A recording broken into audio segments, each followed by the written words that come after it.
Nice. Hello and welcome back to Dukes on Twitch. Back today with a green, white, black variant of Maverick.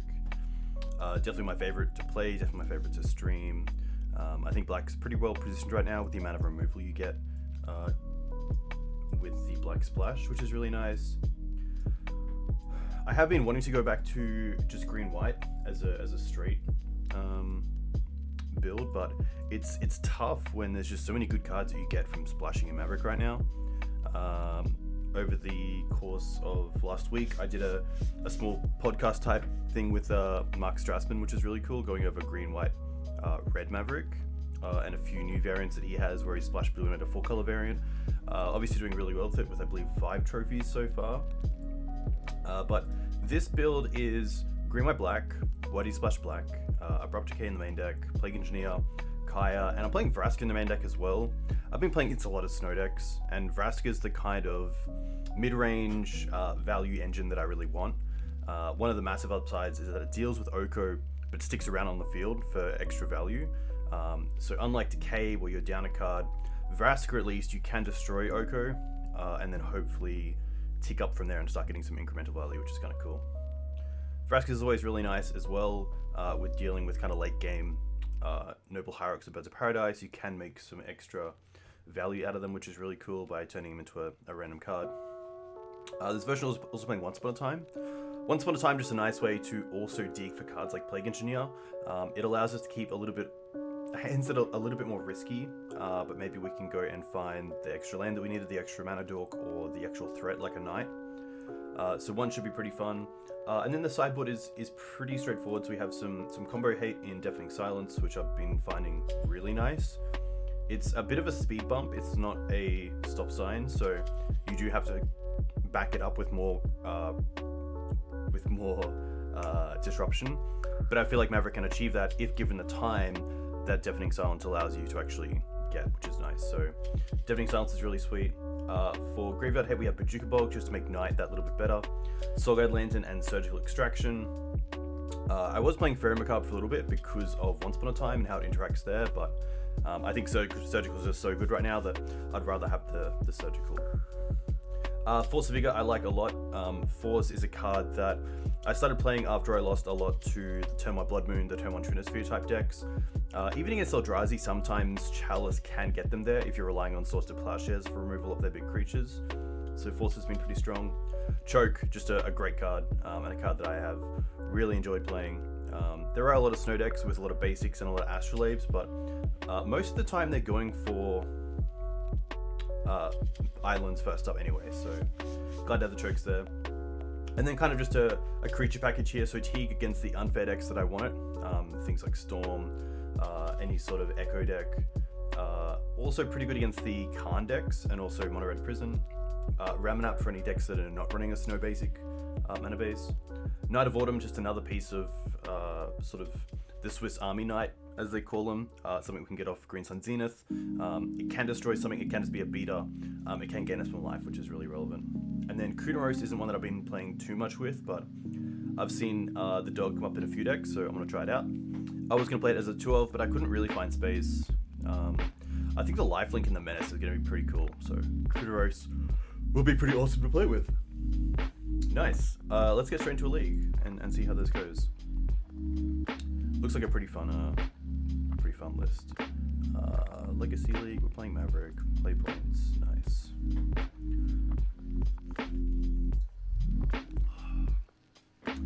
Coffee's good, morning's good. Hope you're well. Obviously it's a pretty weird time right now, but hope you guys are having a nice weekend. It's currently Sunday morning here in Australia. Pretty chilly as well.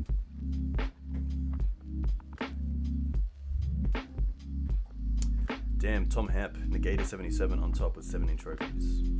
It's pretty good. Pretty good, not gonna lie.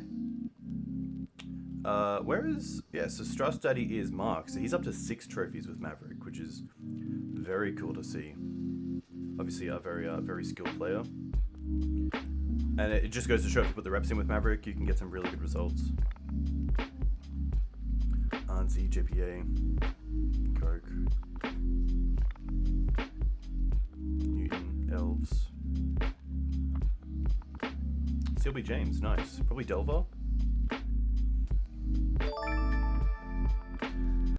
Hey Jack, a huge thank you for the new sub. It's really nice. 6 months is very cool. Once you go blue, you can't go back. Yeah, it's very hard to go back. I know Mark has been playing a similar brainstorm list that we were playing with on the stream, I believe last weekend. It is this one, which is pretty nice. It also has Glots, Oko, just sort of really good 3-drops. And then he's a big fan of Meddling Mage in the sideboard, which is pretty cool. But yeah, he's been doing really well with this list. I think the brainstorm does give you some out to how Maverick starts their games with their hand and pretty much has to keep the same hand. But yeah, I think it's pretty cool as well. It might just be a bit of a flash in the pan, but it's always nice to see.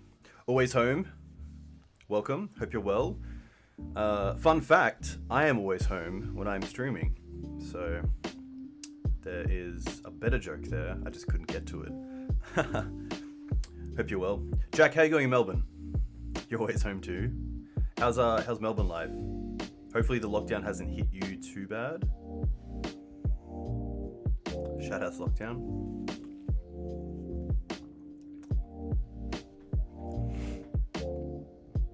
Alright. Let's get in. Alright, up against Saw Cyan on the play. A little bit of an awkward hand, but I think I'd be okay with this. We can't cast the Thalia, but we can cast the Script Ranger and the Scavenging Ooze. And we do have a fair amount of white sources in the deck, so let's have a quick look. There we are. Before the virus. Yeah, that's pretty rough. But glad to have you.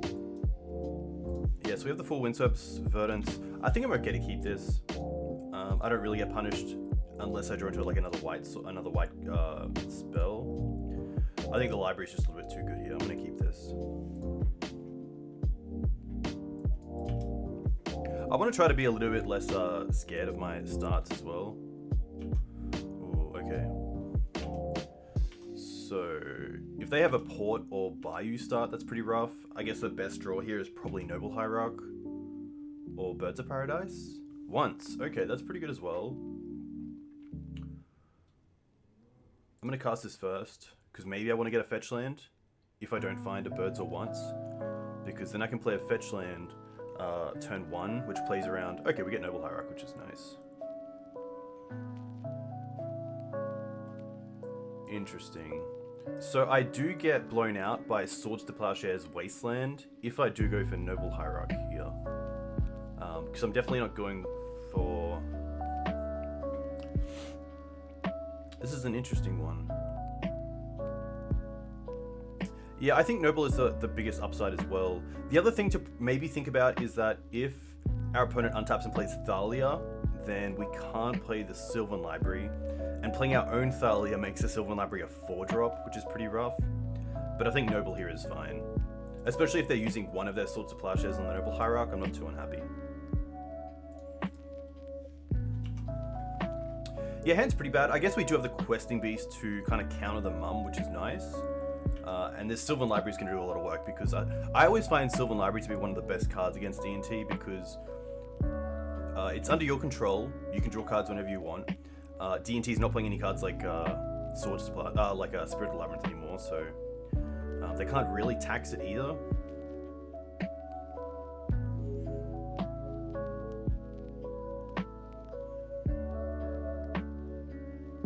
Shit. Wow, okay, that's aggressive. Huh. Would they attack with their Mum? Let's see what we draw. Okay, so Wasteland's pretty nice.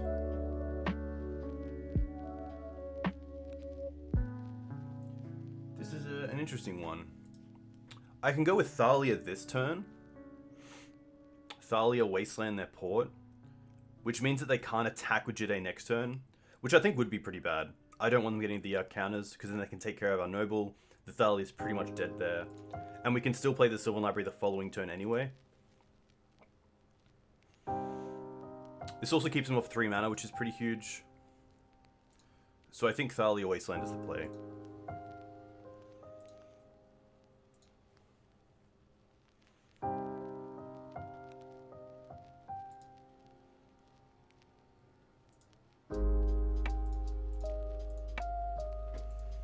I do want to keep them off like Mirren Crusader or something like that, where they can start attacking with the Jide pretty effectively.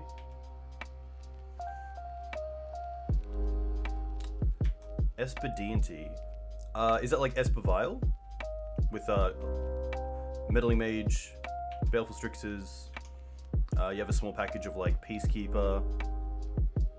Factory. Kinda mesh up.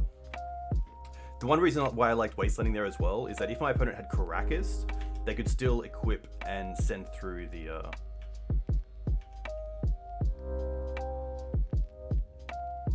Please don't attack. What?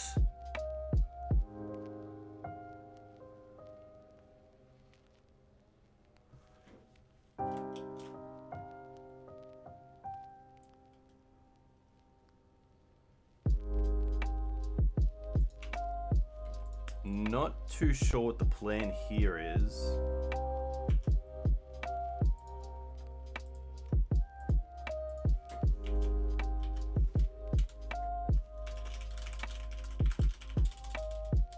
That was very weird. Especially as D&T usually plays Thalia as a 4-of, which they should know that it has first strike. I don't think there's a reason for them to want the mum in the graveyard. That just seems like an interesting line. Pretty happy just to slam the Sylvan Library here. Hopefully we can find the 4th land for the Questing Beast. And then to start getting a little bit aggressive with this.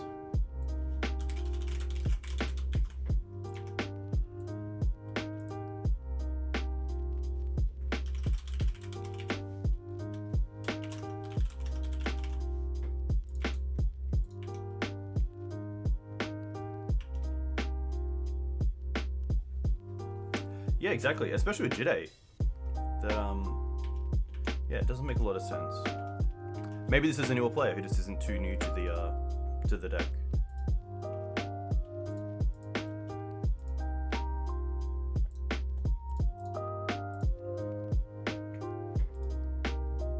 Okay.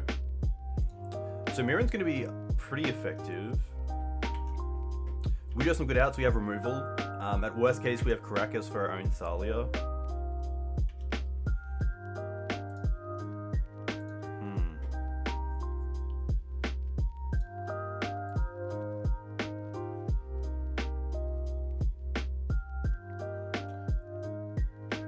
One, two, three, four. Interesting.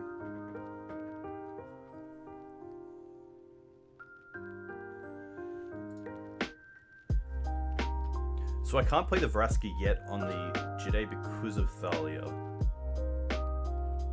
I do have Questing Beast as an option. Yeah. So at least if I block with the Thalia, they don't get double counters because the second strike doesn't hit. There's nothing to hit. So I think I just want to get Questing Beast down this turn. So let's go... Put on top. I'm going to pay for the knight. Play this. Fetch up just a Savannah.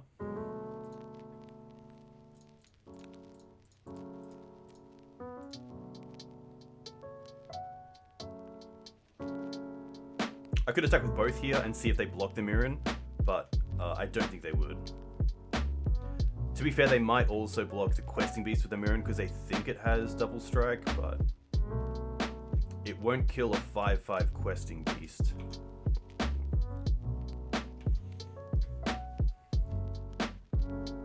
Okay, they know about Questing Beast at least. Nice. So to be fair, this Jide is going to deal with the Noble Hierarch most likely. So if they have Wasteland or Port, then they also keep us off the Vraska for one more turn.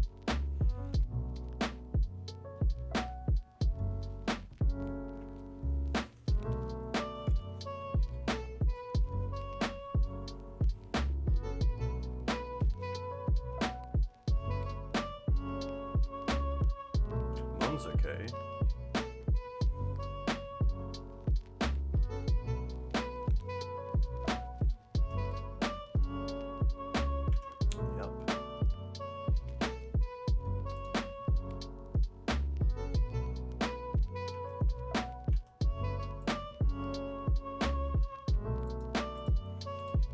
Fortunately, they only get 2 counters here. But Mirren is going to be a clock in itself. Even without the Jide, with the Mum, it's going to be a little bit hard to actually deal with.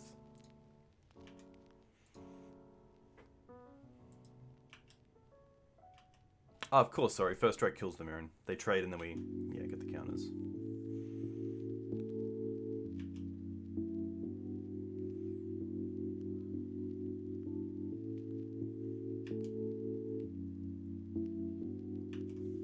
Wasteland. Okay. Hey Victor, welcome. Hope you're well. Currently in game 1, so looking pretty good as well. Swords.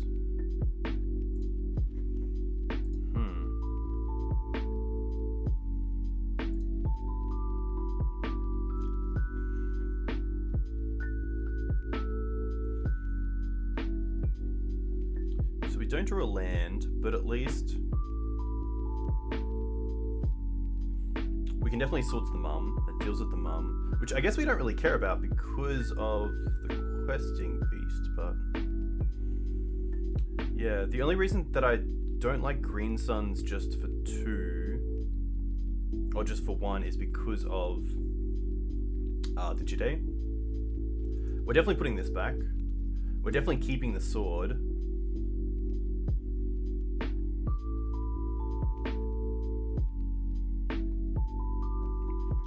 Oh, that's interesting. Yeah, okay.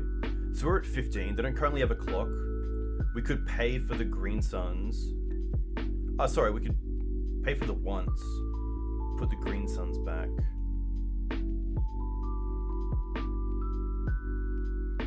I guess we do have Collector Oof in the deck, but I do want to Swords this Mum.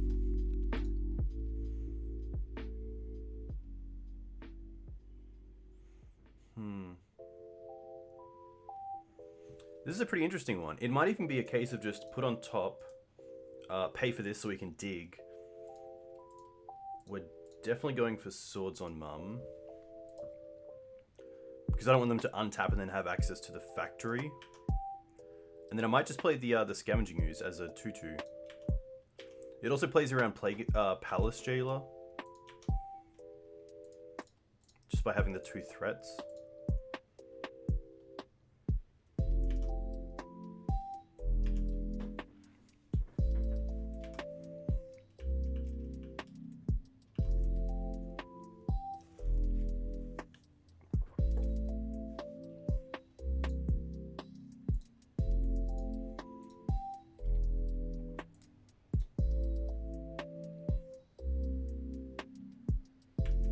Stoneforge is fine.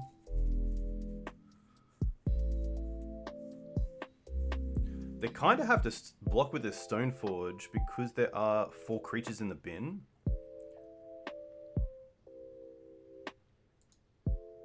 If they don't have another removal spell. I guess they have 2 life off the Jit.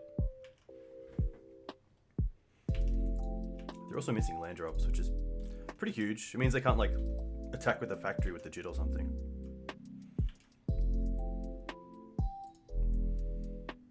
Oh, okay, so Cradle's pretty nice.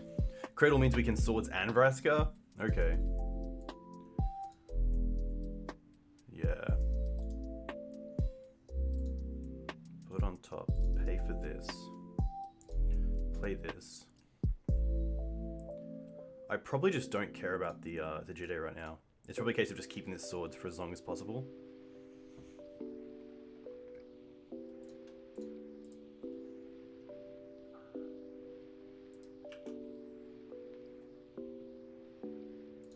I just did that pre-combat because I assume they weren't blocking anyway because they got Batterskull. They'd want to keep the Stoneforge around, and they've also missed land drops, so like they can hardcast it.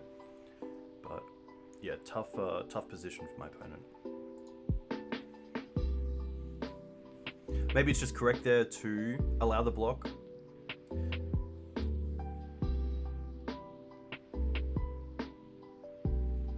because even then would have counters up so they couldn't kill the Jide if they just blocked the Stoneforge on the ooze.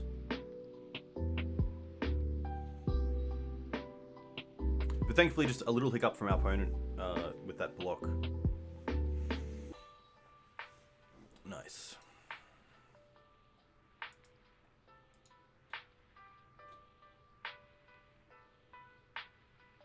Okay, let's take out Gaddock Teeg.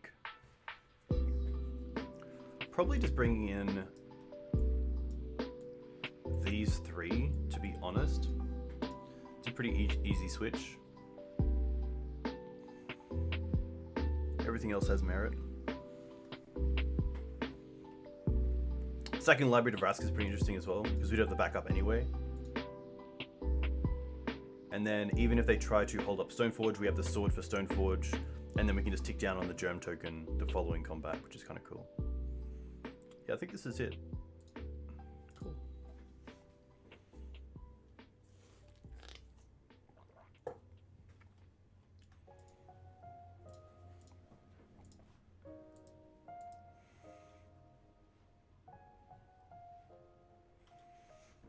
Yeah, it's very true. Yeah, maybe I should make them force the Jide or the Stoneforge.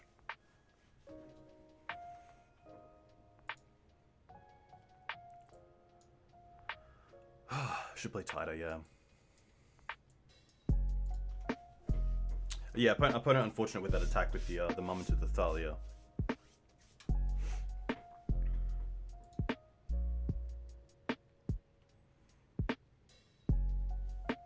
Yeah, it's very true. Yeah, I like that. Alright. This hand is okay. The dried up is a little bit rough, but I don't mind it just because it's a sword when we need it. Actually, this isn't a green creature, is it? I can't force with dried up, can I? I believe this is a colorless. I guess we'll see. I believe when Blood Moon comes down, dried up is a red-green creature, but maybe I'm incorrect there. Definitely keeping this nevertheless. Dryad is green? Okay, cool. Nice. Well, then I guess I don't mind it in this hand because the once is probably finding the extra land for Plague, and we can keep this once upon a time for a while. Oh, of course, you can Zenith for it. Of course. Mum. Alright.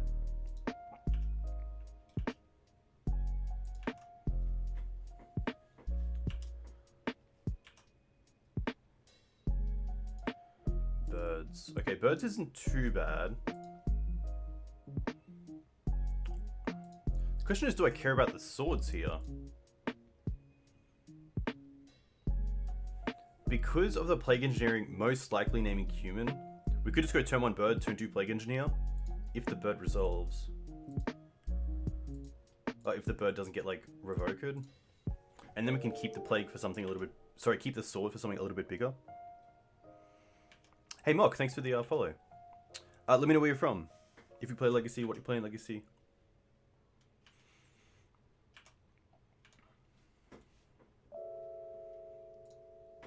I mean, like, a Thalia here would be fantastic.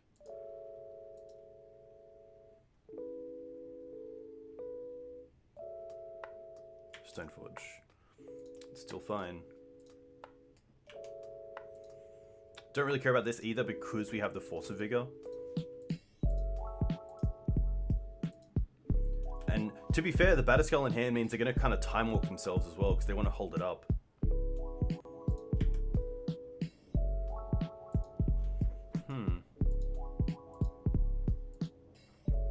One thing I should have done is definitely use the first once when I could have for free instead of casting the bird first. That was just incorrect. Oh, from Calgary? Nice. Very cool. I was hopefully going to Canada this year, but obviously with events I have changed those plans. I am just going to go for a basic here.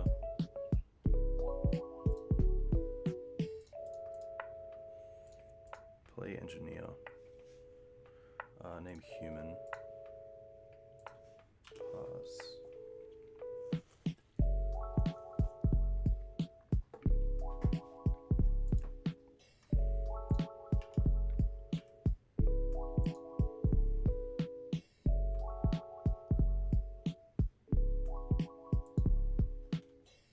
probably a Swords to Plowshares and then hold up Batterskull.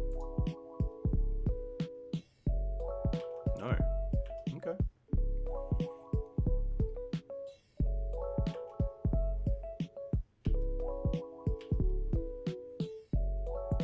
Windswept. So this is interesting because now I can just hold up the force, but I do get punished. So if I go land here, attack of the Plague Engineer, they put in Batterskull, I can then force it just by hardcasting Force of Vigor. But then if they untap and they have Jide, then that's pretty rough.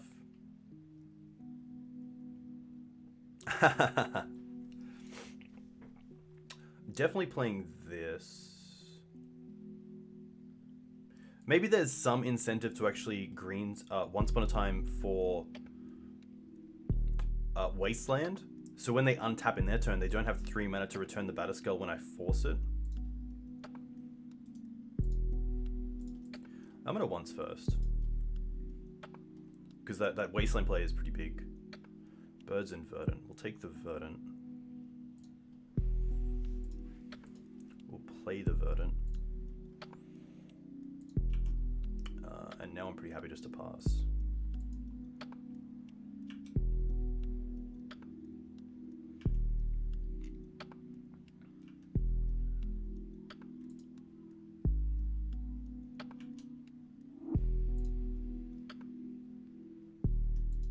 Sure. Again, I don't really want to put this swords in the Stoneforge because it's not a threat. It's already put in the Batterskull. I'd rather keep the swords for Mirren Crusader, maybe Palace Jailer. Something that they get value off by flickering. I mean, if they play like a Flicker Wisp and then activate the Stoneforge, that's rough. But if this is a sword, this is pretty nice because now we just get to hit the Batterskull with Force of Vigor and they can't actually return it.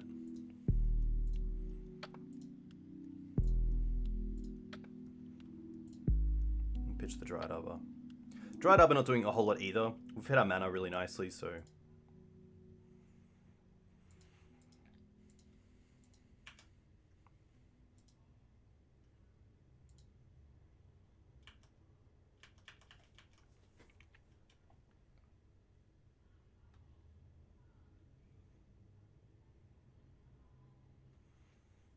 Did they have a 2-drop? Mum. Okay.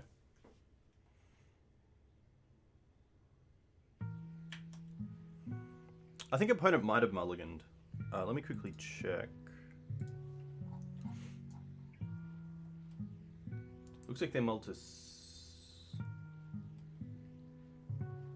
Yeah, 5 cards. The question is, do I want a swords here?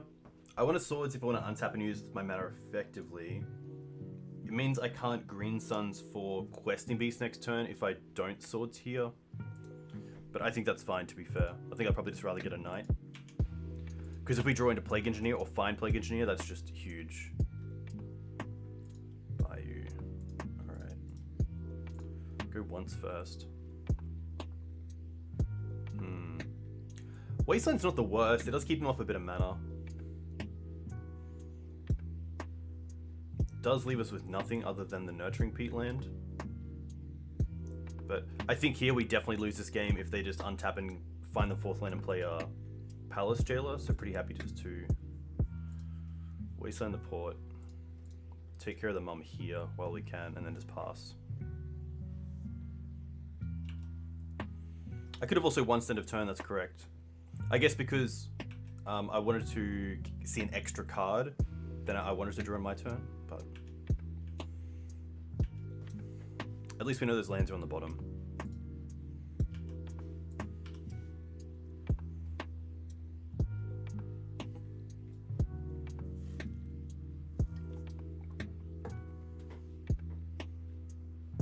So I need something good. Second.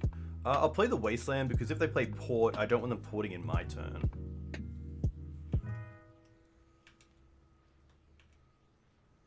It is a cappuccino with 1 sugar from Fonzie Abbott, which is a Brisbane-based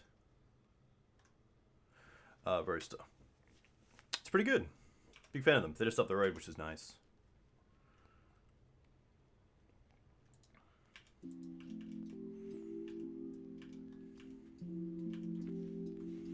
I don't want a 6 here just in case they play like a Wasteland and Wasteland the Verdant. Alright, here we go. Here we go. Alright, I guess it means we can start a clock happening.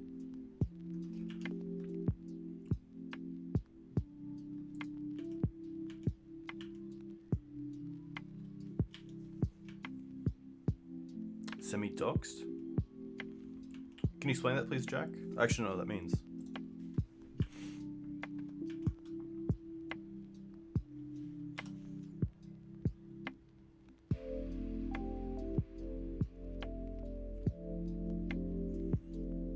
A little bit scared as opponent has 4 cards now that are obviously pretty good 3-drops or bigger.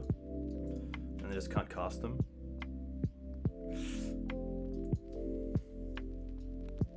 Oh, that's fair. I've done it a few times, so...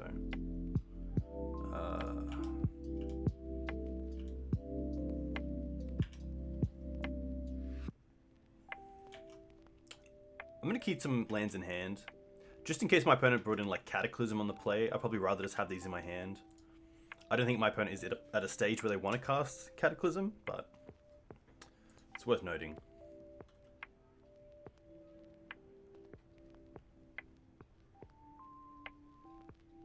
Oh, there's Caracas. Alright. Interesting that they didn't attack first, just to get an extra 1 point in. They could have attacked first and then second main cast the, played Caracas and then Flicker Wisp.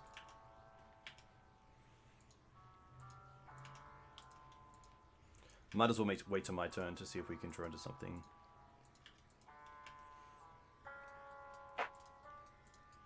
Yeah, Jet's gonna be pretty good. Scoos. Alright, that's a play. I can attack with a bird here, because if they want to trade with the Wisp, that's fine. And then I'll definitely Wasteland them to keep them off another land and attacking with Jet.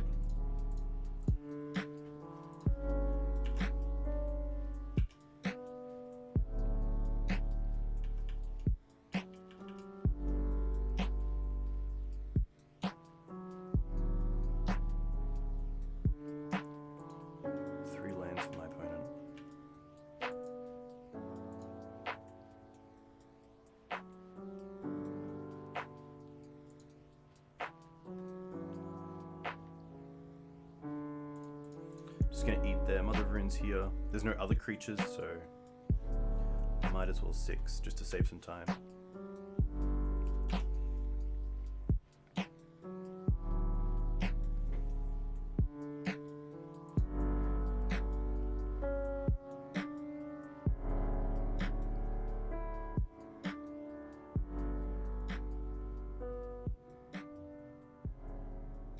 Ooh, okay. We will search.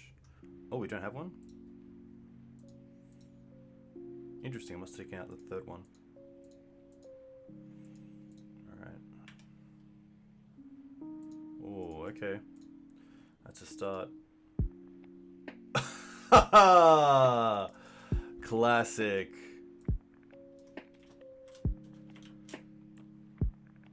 Rough. I guess Jedi just takes away the game now. I'll take one more draw step, and then we'll see what happens.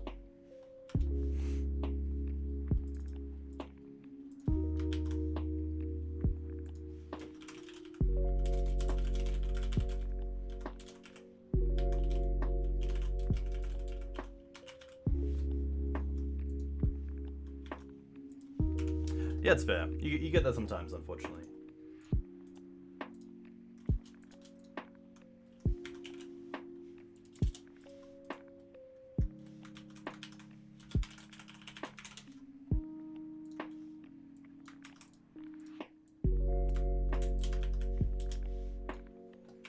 I probably will actually want to shuffle at least on my turn.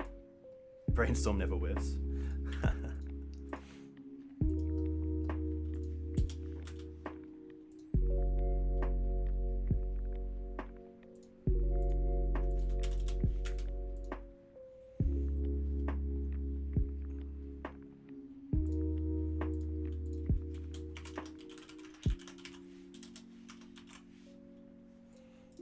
do want that stuff that's at the bottom in the top, so see what we can draw. And that's a start.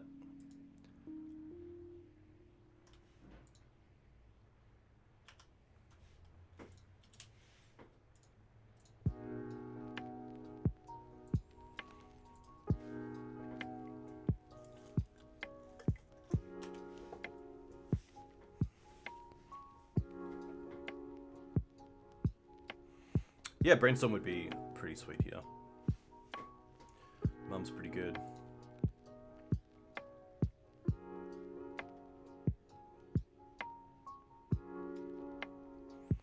There's probably some point to actually not play the Collector Oof, to not show it, and just go straight to game 3.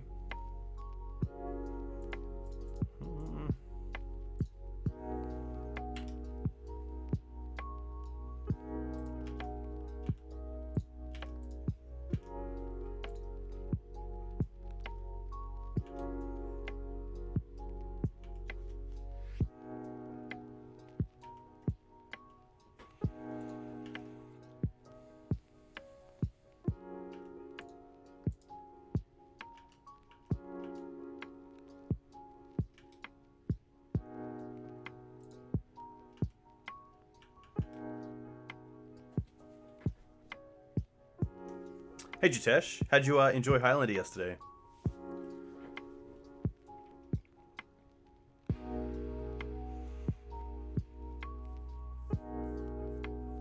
Opponent can even flicker. Yeah, opponent can flicker out this, or Palace Jailer. Yeah, I'm just gonna. Sadly, no coming back from that. Yeah, it was really fun. We're just playing the same list. There are no changes. Was that the Modlander? That was just a Highlander tournament in Toowoomba. I believe we had 29 players, which is pretty awesome. Yeah, Toowoomba puts on a good show. It's a good place to get up to every once in a while. Good coffee, Jack. You'll enjoy the coffee there.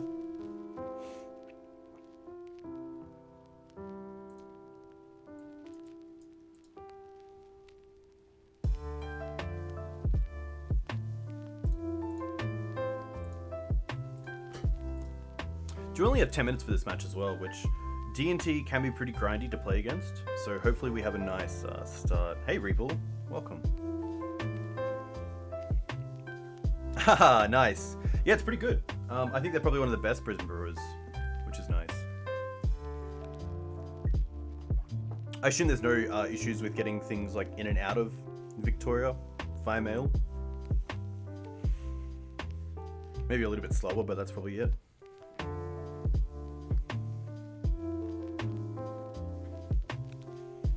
Kai is super sweet. If I can get Kai at turn 2 in this game, I would be very happy.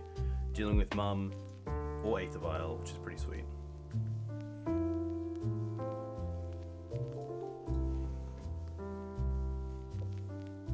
MTG Taxes, welcome. Hope you're well. Hope you enjoy this game. This is an interesting one. I don't mind it. We don't have a current great answer to like a turn 1 Mum, but I think this is okay. It's tough because I probably want a Green Suns for 1 with this hand, or for 0 and get the Dried Arbor, but I think it's actually better 6s.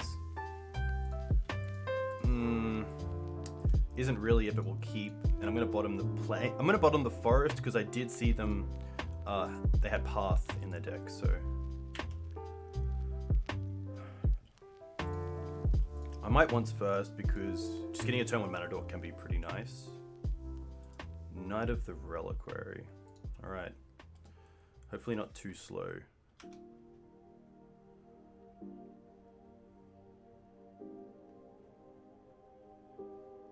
The nice thing about the Black Splash is that we don't need to have the Swords to Plowshares as soon as possible.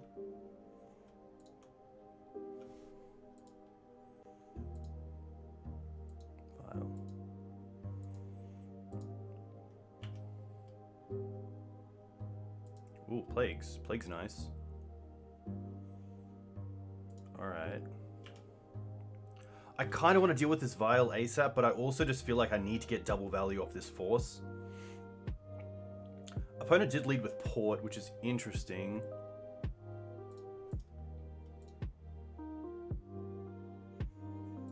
I think I'm happy to take 1. I'll allow it to go to 1, because then if they put in Mum, I can definitely get it with Engineer, so... Maybe here, if they play like some other piece that we can destroy, then I'll definitely hit it, but if not, it's probably okay. Like Rest in Peace? Oh! Okay. That's pretty nice. I think it's the Beast that I get rid of and just keep the Knight.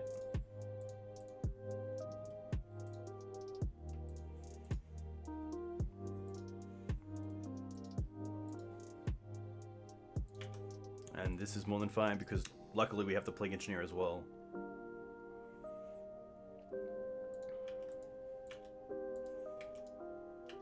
Hey GWB Donut, welcome. Hope you're well. I'm definitely getting jewels here anyway, so I might as well get them out of the deck.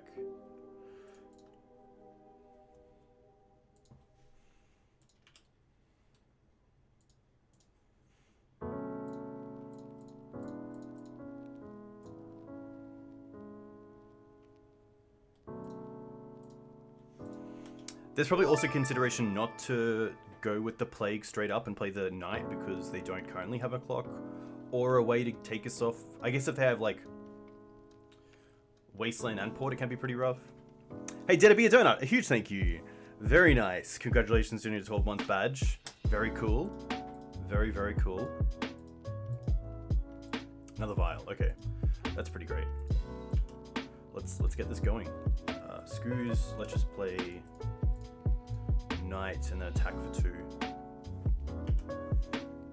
How are you doing, Donut, with the current climate? Hope you're doing okay with your job.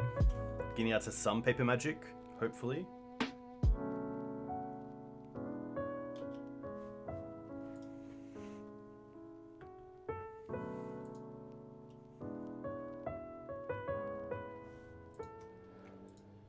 I can also start wastelanding them, which is pretty nice as well. Rest in Peace. That's going to be fine. Especially if they miss a land drop. Yeah. That's another reason why I like to take out Scoos, but we just didn't have a better card to bring in. Green Suns.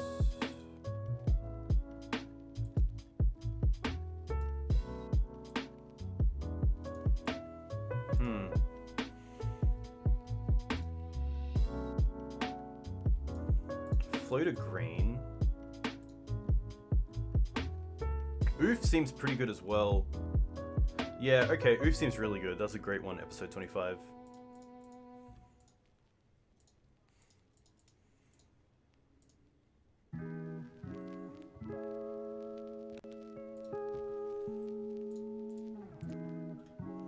Take him off white.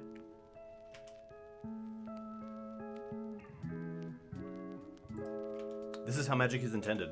2/2 bears to win the games. To be fair, with this Screws, we have a 2-turn... Oh, we have a 3-turn clock, so we don't have 2 extra power this coming turn. Oh, my chat's not displaying?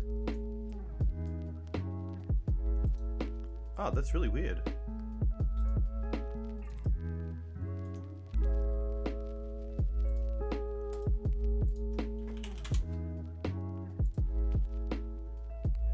There we go.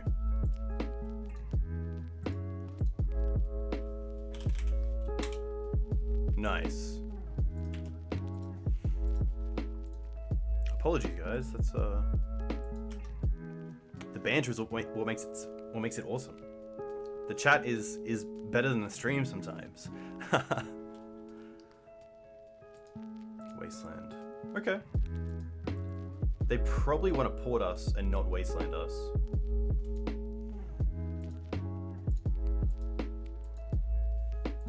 So we'll see what happens here.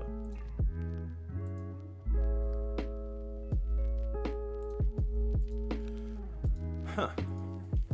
This is okay. Okay.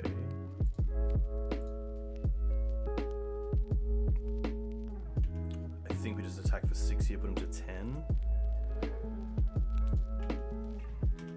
They can't play Mirren yet, which is nice. So I don't mind not keeping them on the Wasteland lock with Knight and just applying pressure at 6.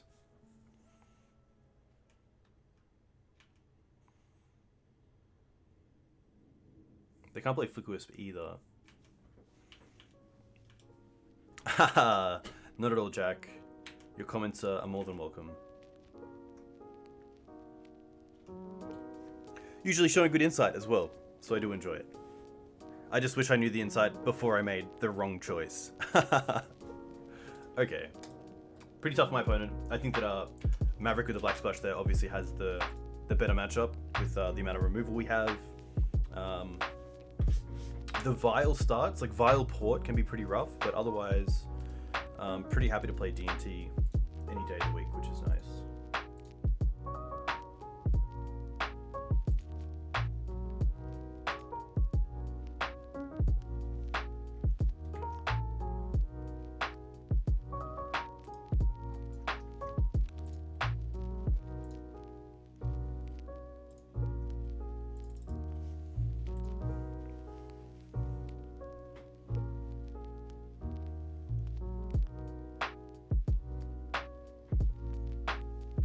Yeah, I think chat, even if chat isn't always 100% correct, I think chat for games like Magic is incredible because it shows so many different lines that maybe people in chat or the streamer didn't actually think about, which is always pretty sweet. And there's banter. There's nothing better.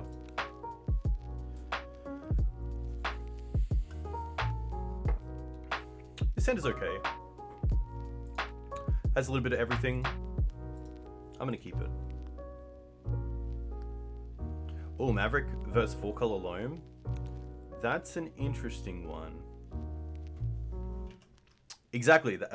Chat is a safe space, Donut. And all questions lead to enlightenment. So there's no such thing as an intolerable question.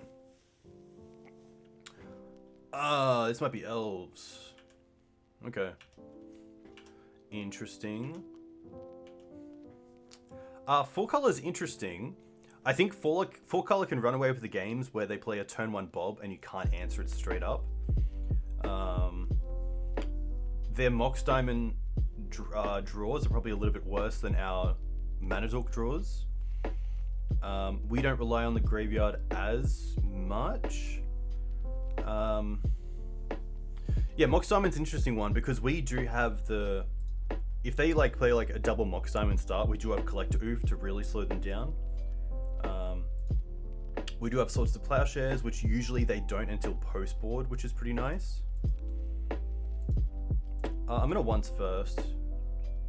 Oh, I'm going to find Plague. And then I think here we just go for Bayou into Green Suns and play Plague next turn instead of using the sword this turn.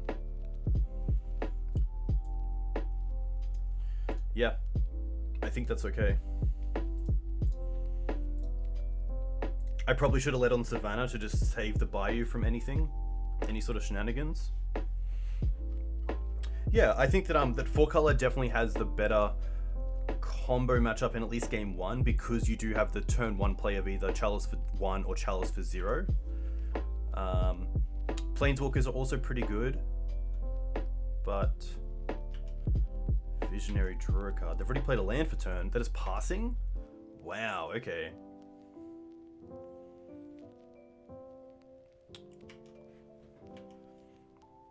Loam's definitely a really fun deck, and I know a few players like Connor have done really well with it. Matt Vuk as well, of course.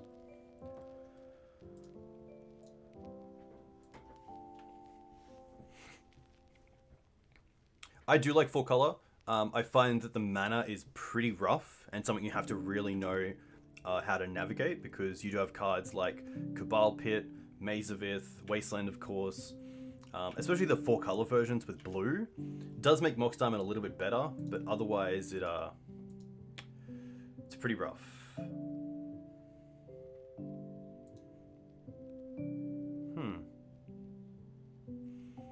I think here the play is just Green Suns for Safekeeper in case they have a main deck Abrupt Decay. And they just hold up the Swords to Plowshares so they can't natural order next turn off a Dried Upper.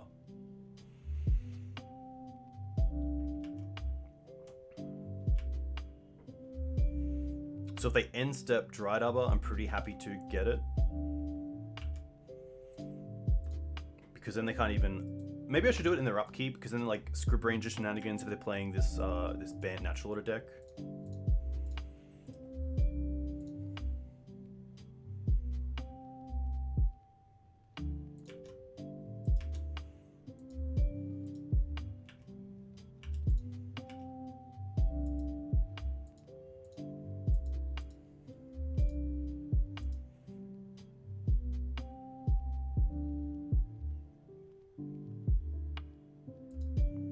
If I had an extra land, it would be nice to be able to cast the Knight and hold up swords, so that then Wasteland was online for further Dried Arbor, because I assume there's 2 in this list.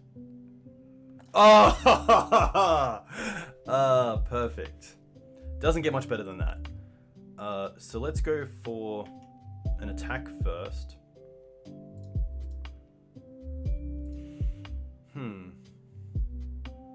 Yeah, I'm gonna swing with both here. I think this is fine. I don't think they're gonna block here. So now we can play the Knight. And also Wasteland, which is huge, because it stops the second Dried Arbor.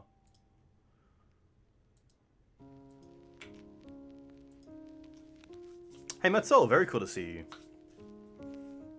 Yeah, if anyone has any questions for Maverick versus 4-color, I don't think Matsol is... I don't think there's anyone better than Matsol to actually answer that question.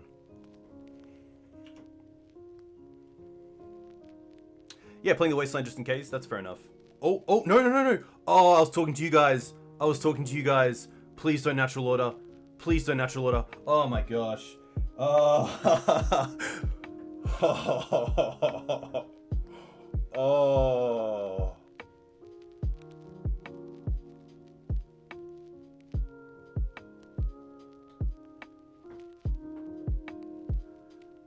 They couldn't, yeah. Thankfully, I didn't see that. I just saw Matt's soul and just went for it. Hey Boyd, 16 months is very cool. A huge thank you. Hope you're well, dude. Hope you're enjoying the no magic life. What have you been playing? You still playing a lot of Tekken? Interesting matchup. What do I want? Teeg is okay, it stops natural order. Deafening Silence does zip. Apex Legends, I don't sleep. Haha, nice. That's cool, man. Hope, are you on... Highlander was sweet. I unfortunately went 1-2 drop, but it was really good. It was 29 players. It's like, I believe, maybe 13 or 14 from Legacy, which is very cool. Hey, Matt. You just got the 5-0 on Turbo Band. Very cool. Very cool. Nice. Hey, FP. How you doing? Hope you're well. Big fan of your new setup. And congratulations on Twitch Partner. Very, very cool. But very, very well deserved. This is an interesting one. I don't mind the Ramanap, just because there's not really any better cards. I don't think Konoros does anything in this matchup. I think we just run this back. The Thalias are a little bit lackluster on the draw, even on the play, to be fair. Hey Shields, hope you're well. Thanks for the follow. Let me know where you're from. If you play Legacy, what do you play in Legacy? Yeah, especially with the Deafening Silence taking the place of Ethersworn Canonist, maybe that's a consideration to switch back to, or at least a mixture of, because Elves definitely isn't the greatest matchup. You do need to find your Plague Engineers ASAP, and otherwise it's pretty lackluster. Are you from Germany? Very cool. Long-time Lands player. I think I've seen your name around a bit. Yeah, I think the Teeg and Ramanap are fine, just for reoccurring Wasteland and then also turning off Natural Order and their Green Suns. So we'll see how this plays out. Yeah, and that's very true. I don't think you should sideboard for, or try to build a sideboard to beat the like 80-20 kind of matchups.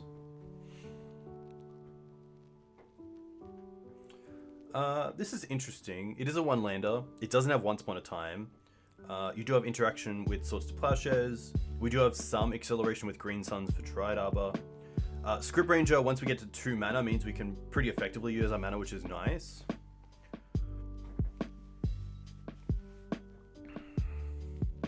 Yeah, exactly. The turn 1 play of Silence against the decks where it's really relevant is just so much better because we already have so many 2-drops that are great. Yeah, more Engineers. Yeah, that's pretty good. I know Espervile has been a pretty fun deck to play against. I'm going to keep this. It's a little bit risky, but I think it can pay off. We do have a few good draws and like a turn 1 sword into... Let's see if they play a turn 1 threat. Thoughtseize. Okay. I think it's probably between these two. It's probably the swords.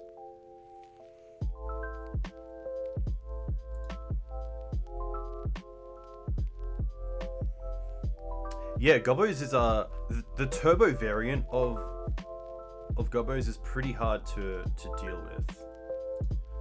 Another swords. I guess opponent also saw that we had a mana issue here, and they took the Green Suns, and obviously it paid off pretty well because that would have been a great turn 1 play.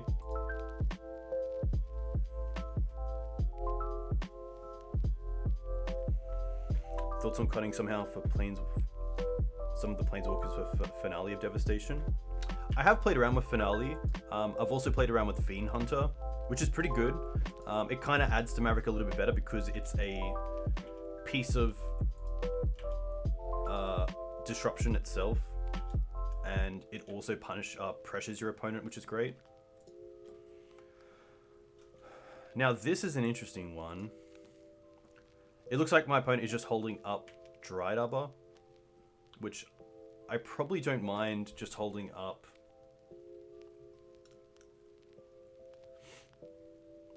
the swords here. New Gobbo is sweet. Muxus, the turbo version I found really hard to beat if I didn't have Plague Engineer. Hey Mr. Lee, thanks for the raid. Very nice. How was your stream? Are you still on Cloudpost? But yeah, Gobbos is very real. If I don't find, or if Maverick doesn't find some sort of sweeper, then it's usually pretty tough to play.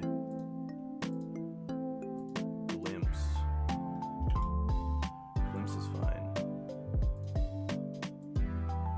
Green Ranger, sure.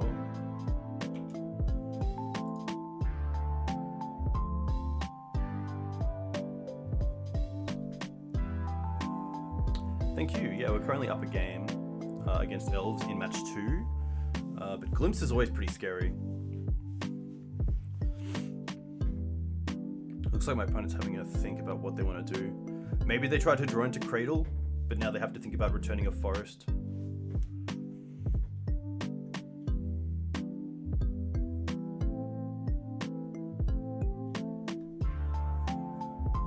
They're gonna fetch.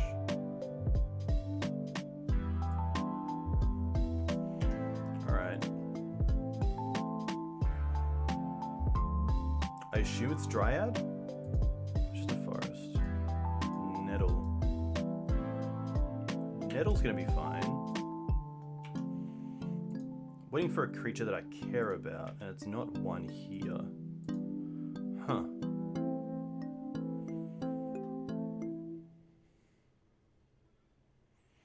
I probably don't mind just playing Scrib here.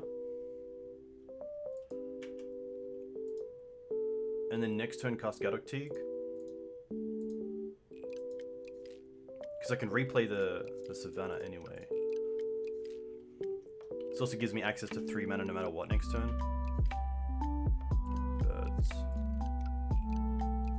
Kind of free, unless I want to hold up swords. Definitely play Teeg. We can attack for 1 in the air.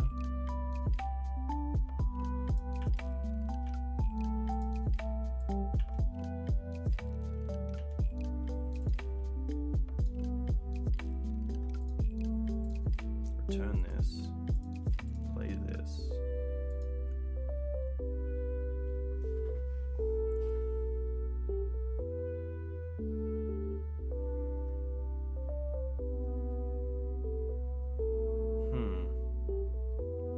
So I could Swords the Korean Ranger here. I don't think there's a target on the Nettle Sentinel right now. Gaddock Teeg is stopping. So I guess if they go Cradle next turn, there's access to 2 for 5 mana, which isn't enough for a Decay and Natural Order.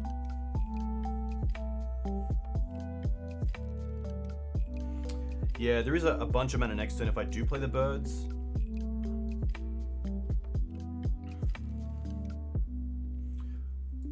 I think because we have Teeg out, I'm okay with playing the birds this turn.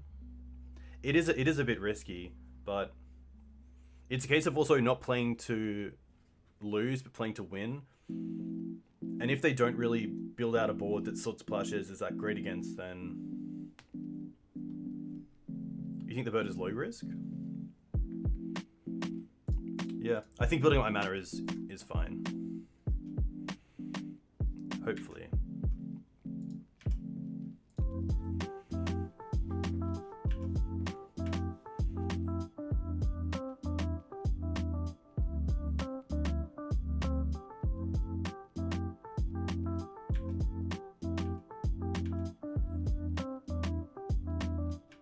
Okay, this is nice because it means it's not a Crater Hoof win.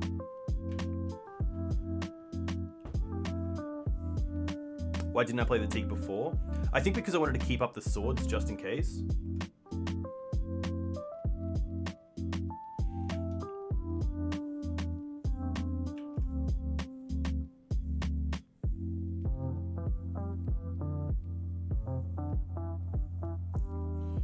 Druid is pretty good. Teeg does shut off their Green Suns as well, which is kind of nice. And seeing we've already used one or had one discarded, it's obviously going to affect them more than us.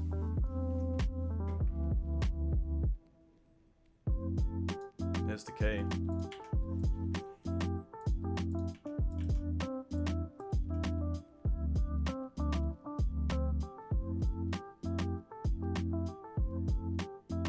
They can play a creature, untap the Heritage Druid, and then tap for 3 for the extra to make it 4.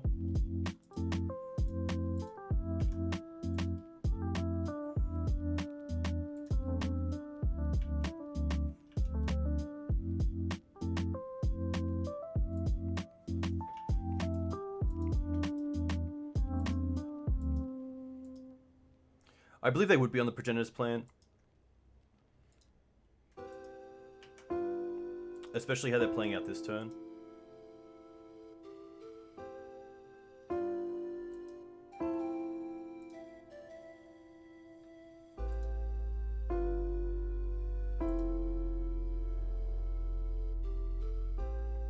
Maybe they're going for Green Sun Zenith.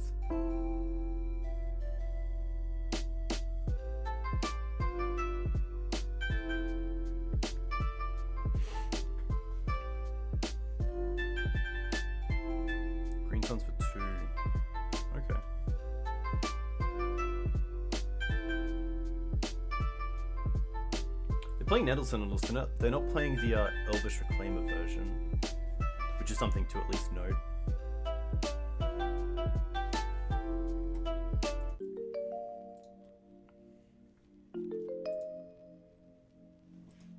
Okay, draw a card. I think my best draw is just Plague Engineer, hands down. It's one card that can win. That's not the greatest. I can try to attack their mana.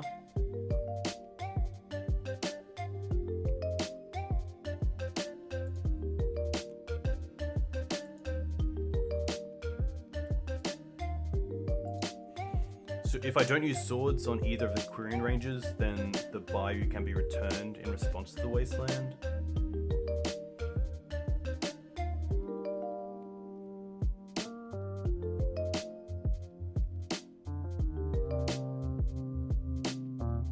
Knight's only a 2/2 currently. They have 2 cards left.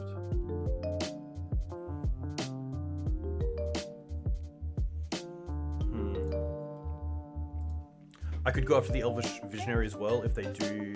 If they try to go after a Nettle Sentinel line, then they can't get value off the Elvish Visionary here. But it's definitely a tough spot.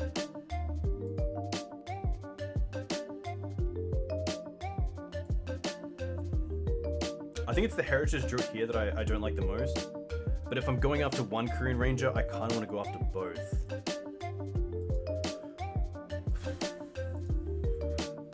Nettle is probably the least punishing here. The only benefit that Nettle Sentinel here has over the other ones is that it doesn't die to Plague Engineer for my opponent. So it's still a creature they could keep around and then like natural order into something with. They have 2 cards left. They decayed the Gaddock Teeg because they had the Green Suns.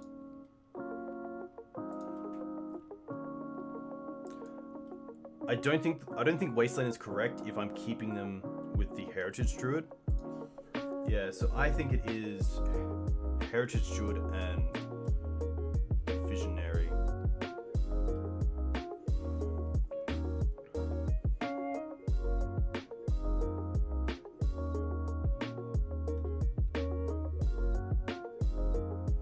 Plow Ranger, if they don't bounce by you, waste it. Yeah, the issue is that they have 2 ranges, so that if I plow the first one and then try to wasteland the other, I have to swords this other one first as well. So I think for time constraints, we're going to go with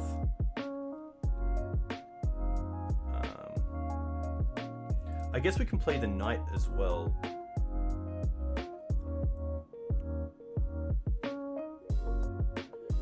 Because we can play the Wasteland, we can go...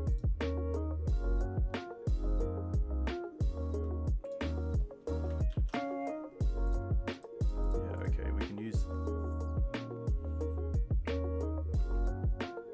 this. Play Knight. Yeah, it is a pretty tough spot. We can use the swords here. And then we can use one in upkeep as well, thanks to the Scrib Ranger.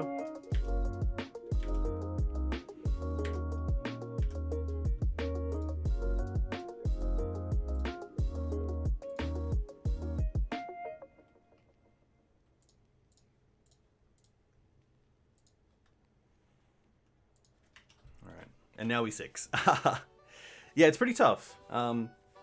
Especially with Cradle as well, it's a lot of mana. But is it just a pass back? Wow. Okay. Huh. We're definitely wastelanding the Cradle. I'm not too sure why they played it if they knew it was going to get wastelanded. Because it's not a forest, they can't return it.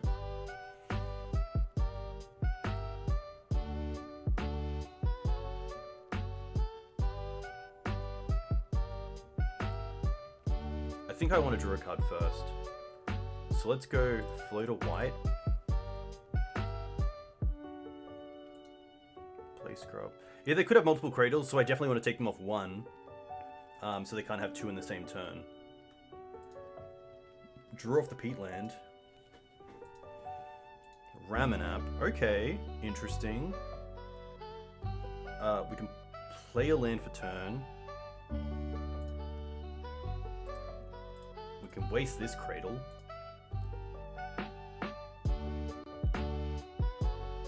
Maybe they have crop rotation?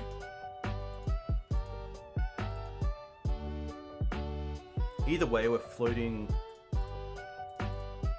white here, untapping Knight, returning Savannah, playing Thalia. If only I had a Tabernacle. See what they do. Shouldn't they have nothing? Yeah, okay. We can attack for 6 here.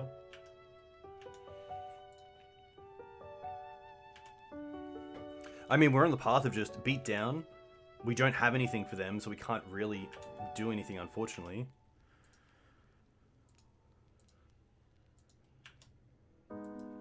This is fine. It doesn't really change anything because they had mana last turn anyway with the Cradle, unless they needed that extra mana. I guess we'll see. Crater's pretty good. I think that's just it, unfortunately. Yeah, we can't even untap a Scrib Ranger because we don't have a creature. They all have Trample. Yeah. There's nothing I can do. Yeah. Rough. That's just the matchup. Unfortunately.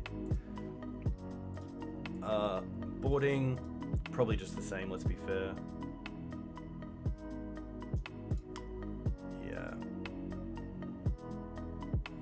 Thoughtseize from them was interesting.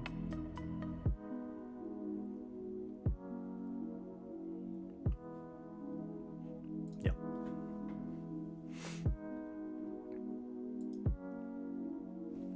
Maybe the Thalia wasn't needed, but it's tough. I really wanted to just get in a position where I could effectively beat down, but that's fine.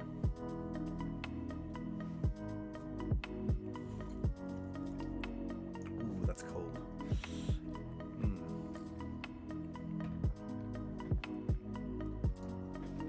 A third Plague in the side would be sweet. This hand is fantastic in the blind, but against an Elves deck, it's just a little bit too fair. It doesn't really do anything, so I'm going to mulligan this. This is similar, but at least we do have a turn 2 Teeg, and the once to hopefully maybe find Plague Engineer. So I'm going to keep this. We don't currently have access to black mana, but I think it's okay. We get to play a turn 2 Scribranger and Teeg, which is kind of nice. But then it does turn off the Green Suns. But I think that's okay.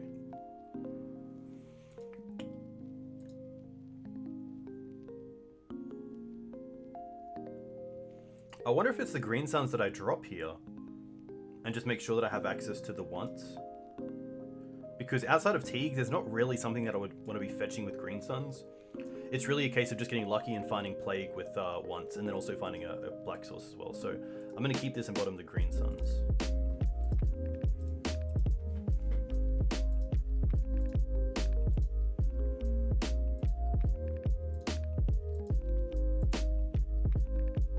No Blast Zone. I'm not playing Blast Zone because of the Plagues. They kind of act in similar fashion. And then also because we have the extra Planeswalkers in Kaya and Vraska. I don't feel a necessity to have the Blast Zone, but I have played it in the sideboard before against a lot of the sort of low to the ground creature decks. Alright, I'm gonna once first. Thalia and Knight. I guess we take the Knight to maybe get a Wasteland lock going. It is also access to our black source, so.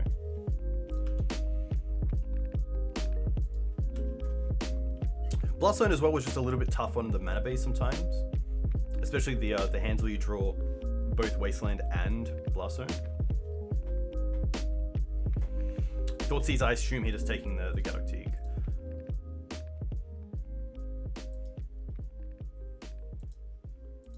No black source either, so they don't have to worry about a Plague Engineer off the top. They take the Knight. Interesting.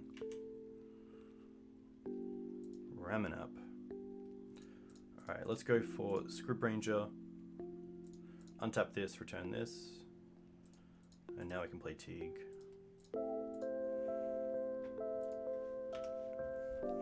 I think they mulled to... Yeah, it looks like they mulled to 5. Which is, you know, definitely the start that we need, but there are some pretty aggressive lines that our opponent can take. Maybe taking the Knight because they have a pretty risky mana base. So if we can draw Wasteland here, we can play the Ramanap and also Wasteland in the same turn because of Scribranger and Noble.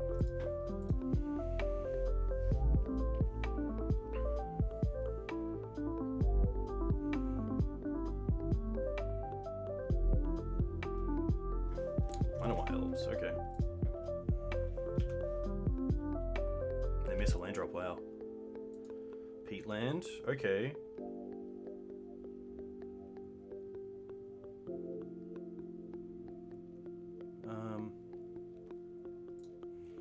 I'm going to draw a card before anything, because if I draw another Exalted creature, it just adds up.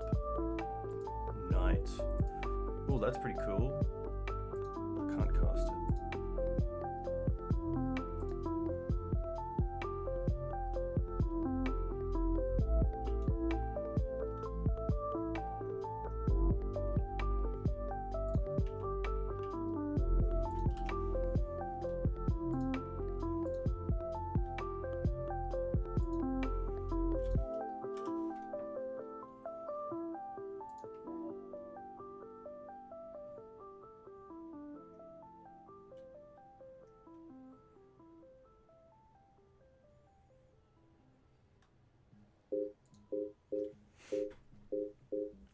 I could not 6 here, just to act like I've got like Swords to Plowshares, but Glimpse is definitely the card to get them back in the game after going to 5. Just a card I can't really interact with, unfortunately.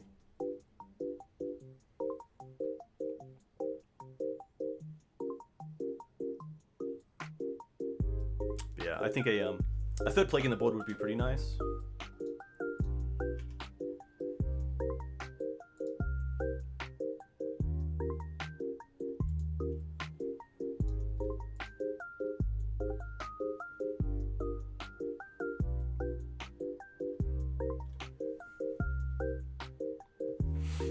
Just going to attack with the Scrib Ranger because I don't really want the double block. I think Teeg's just a little bit better than that.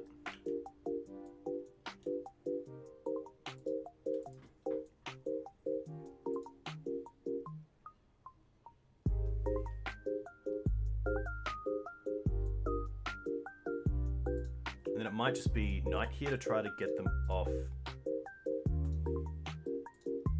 Oh, sorry. Try to get them off this Cradle. But I don't think this game is long for this world, unfortunately.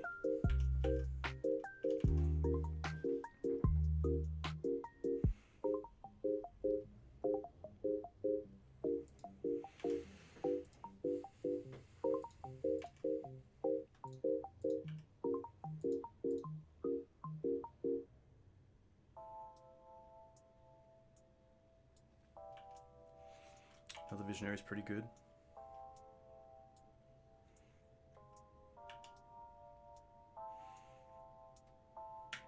Yeah, it's tough. So if I untap, I think I'm just playing the Ramanap, getting a Wasteland with Knight, Wastelanding one land, and then getting it back with Ramanap and Wastelanding the other.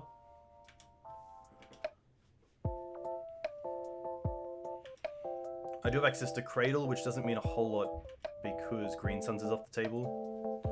Swords is interesting. Swords means I can go after the Heritage Druid as well. So I think this turn we're going Ramanap, trade a land for a Wasteland, and then double Wasteland them.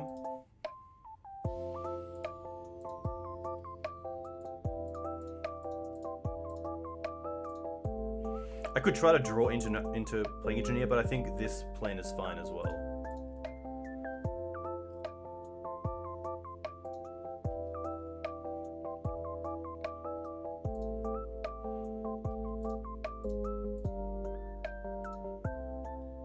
I guess I could play around crop rotation if I really wanted to.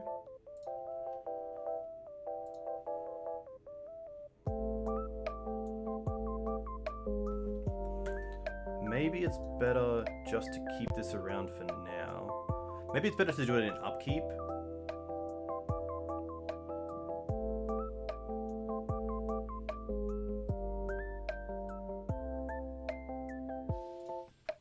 Why would I do it in upkeep? They obviously don't have crop rotation. It is tapped now, so they can't use it for decay. They have to fetch, which takes them off like fetching for a Dried Arbor, which might be what they want to do. We're definitely untapping the Noble Hierarch, returning this, so we can Swords the Heritage Druid.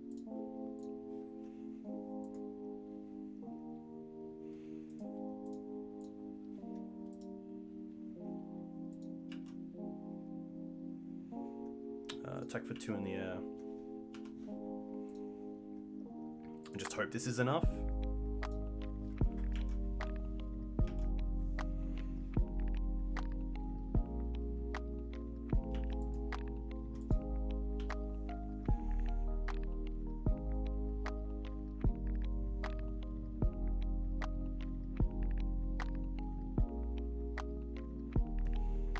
Alright.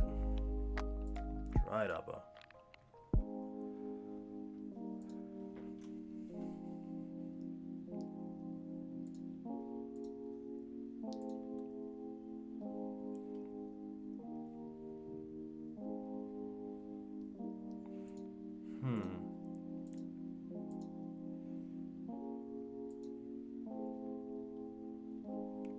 Yeah, I think the cantrip land is best. It does mean we can't untap things, but I think that's okay.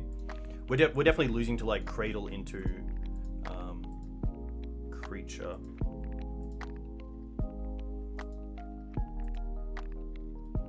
I think it's an attack with Knight and Ramanap.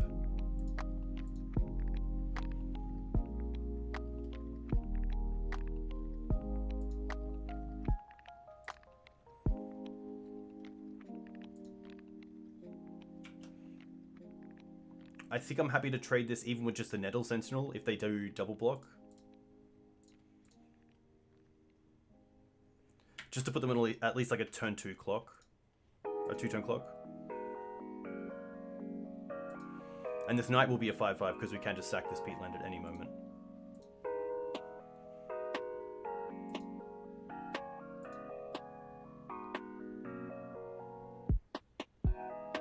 Okay. Everything. Alright. I wonder if I take out the 2 Visionaries because I can... I think 2 Visionaries is much better to take out than 1 Nether Sentinel. Because there's also 2 less mana for Cradle. But we're definitely doing this before as well. Hey Lemma Boy, hope you're well. I don't know. I haven't read too much about it, but it would be pretty cool to do. Alright. This is turn.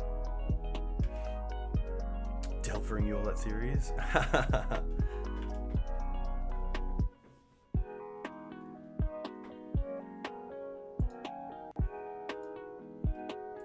Alright, they're buying time.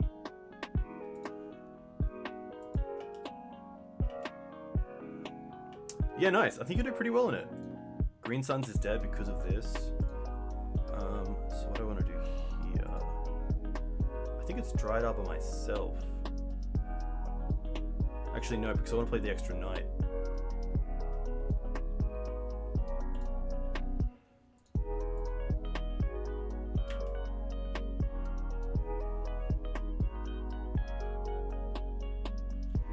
I think the triple block is fine.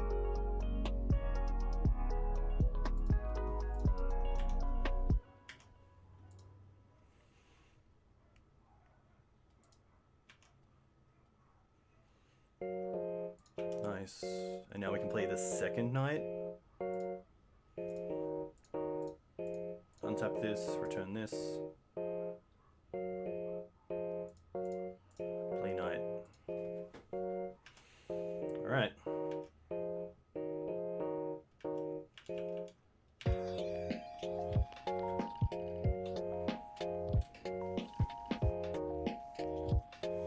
Nice.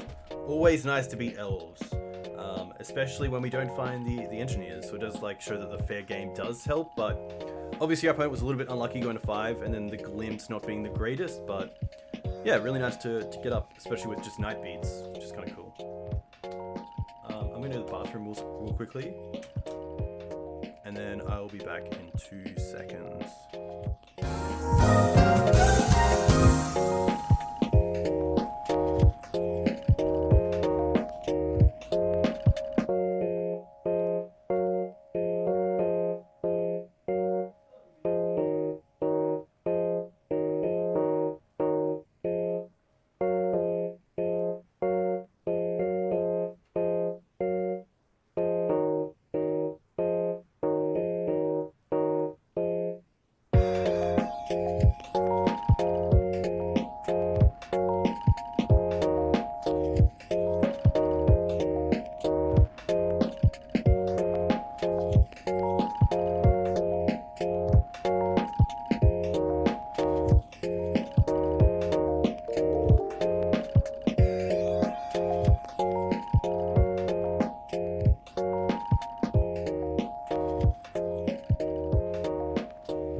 So D&T so far and Elves, which is pretty nice. Kind of cool to see D&T back in the format, or at least people still trying it, which I know it's not it's not greatly positioned right now, but it's good to see some players still just trying to keep it going.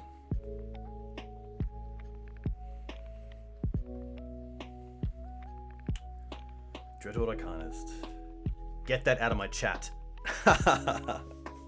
Dreadhorde is a pretty handy card, especially against decks with no Chalice. Bedell on the draw, and this hand is fine. A little bit fair against some of like the fast decks, but I think this is okay. Double removal is really nice, and then Burden Tonight is fantastic, so I'll keep this. Hey Xal, our first match was against D&T, and then our second match was against Elves, which was pretty nice. Scalding Tarn Pass. Pretty happy just with Bayou and Bird. There is some consideration just to double fetch so that Night turn 2 is a 4-drop and can't be bolted, which is probably correct. I don't think it's correct to be scared of Stifle, which I just was, but it is what it is. Ooh, Wasteland. If this is Dreadhorde Arcanist, I'd be very happy. Haha, very nice. Gut shot. All right, you got me. I'm just gonna fetch out second Bayou. Maybe I want to get Scrubland, because then maybe if they go after the Bayou, we can Swords and Wasteland this turn.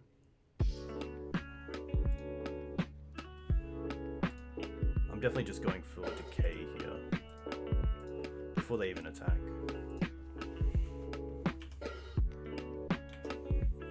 I'm sure I could do that in their turn, but I kind of like just playing a little bit slow. Pyromancer is fine. Ooh, Pyromancer is more than fine, especially when we have the backup swords.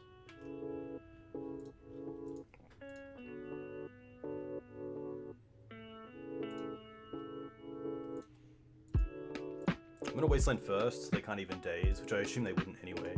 But nice.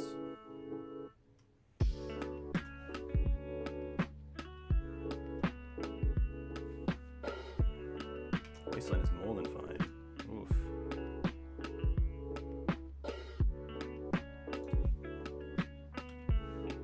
They have 5 cards.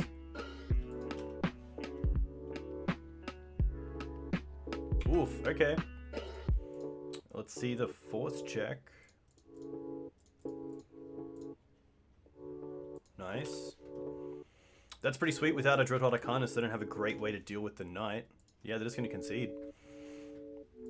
The Abrupt Decay there was just huge because they couldn't counter it, but if they don't counter the swords on the Young Pyromancer, I assume they didn't have a force anyway. We didn't see green this game, but I definitely like Choke. I like taking out the Collector Oof and the Pride Mage.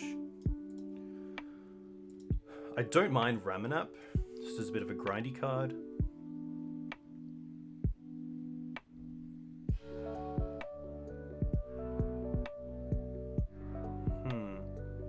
Safekeeper can most likely come out. Gutshot's pretty annoying, but I don't think Safekeeper's where I want to be against a deck that can Wasteland me pretty well. Thalia is interesting on the draw. I guess it's a case of what else am I thinking about? I guess Kunoros is actually really nice against Dreadhorde Arcanist, so I'm going to bring that in. I don't mind Kaya, as it deals with Delver and also exiling cards. Plague Engineer is okay. I think I want to keep it in this matchup because we saw Young Pyromancer. Vraska is probably a little bit on the tail end. I don't think I can really afford to play this. I do like Questing Beast because it gets through the tokens and most of their creatures. Seeing the gut shots makes me kind of want to go down on at least one Hierarch effect because I don't want to keep a hand just based on that and get it gut shotted. But at the same time, I think my best starts are with a turn 1 Accelerant, so I might actually just go down on a Thalia, seeing that I'm on the draw and I'm also bringing in 2 chokes. It does keep Frasker in, which is a little bit rough.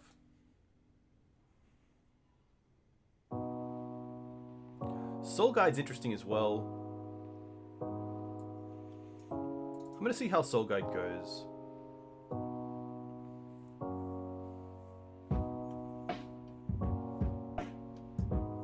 At least it replaces itself if it's dead either way. And it can neuter a Dread Horde for at least some amount of time. I don't think this is the greatest, but we'll see how it plays out. I think this is fine. Thalia just a little bit rough against the Dread Horde decks, but on the play, if we get a 3rd game, I'll probably bring it back in.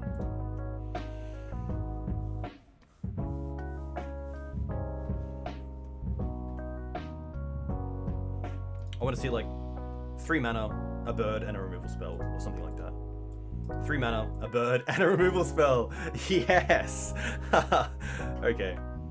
We'll definitely keep this. We said we're keeping it, and having choke in the deck is really nice as well. We don't have access to black mana here, but I think that's okay.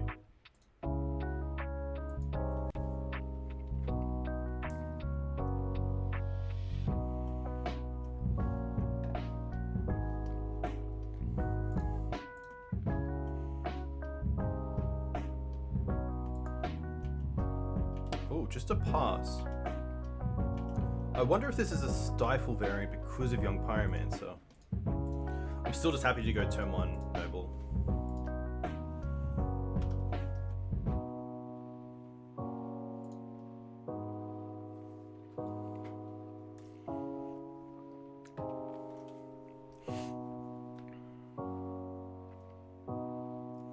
Play Stormwing Entity? Okay. Stormwing's pretty cool because I can't decay it, which is pretty relevant. It's a little bit like the Hooting Mandrills effect, where you can use your Swords to Plowshares and all that cheap stuff and just be holding decays when they're attacking with Hooting Mandrills, which is pretty rough. Kambal is pretty sweet. I've actually never played with Kambal outside of Esper Vile at one stage where I just wanted to play it, but that would be pretty cool.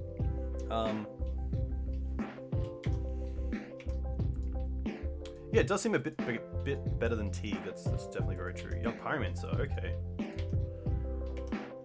Well, this is interesting. Black Source. Oof.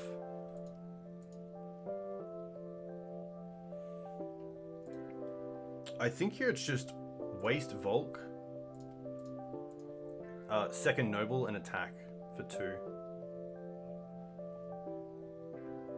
They played the Brainstorm and didn't play a fetch land, which is really interesting.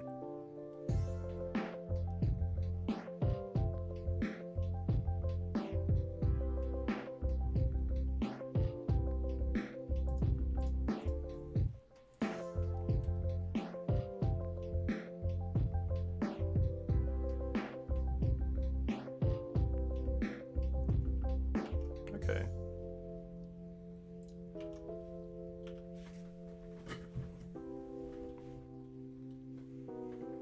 Yeah, the Brainstorm was really weird. So I'm not too sure what they have now.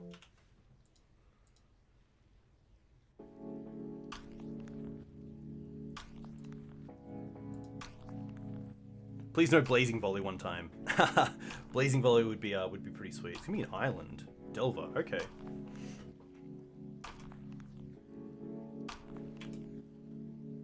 Nice.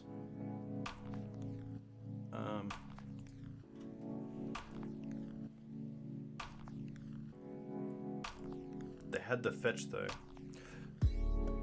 That's really weird. The only thing I can think of is that they wanted an extra card off the top of their deck before they shuffled.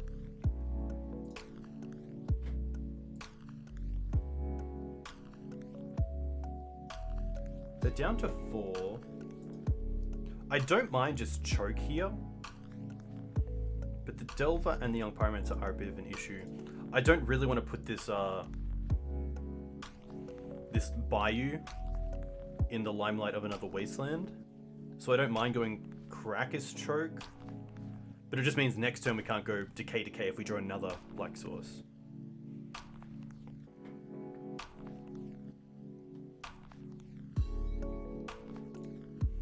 Yeah, I think decaying the Young Pyromancer is fine, because it means they can't go wide, and at least this is just 3 a turn, whereas the Young Pyromancer just grows over time.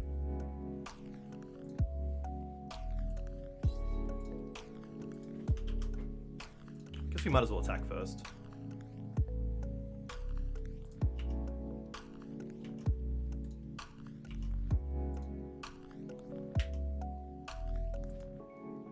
Choke first.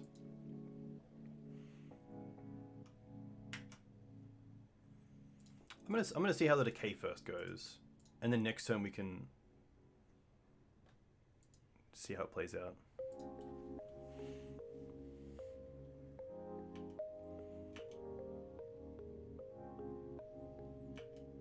I wonder if this Delver even flips. Yeah, it doesn't. Wow. Another Brainstorm.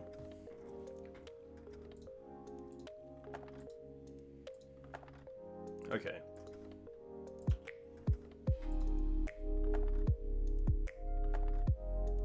Mountain. Don't be Blazing Volley. Don't be Blazing Volley. Bolt's okay. Okay, that's fine. We're all good here. We're all fine. Oh, another Knight. 3 cards left. I could play around Daze, but I think just playing the Knight here is just so good.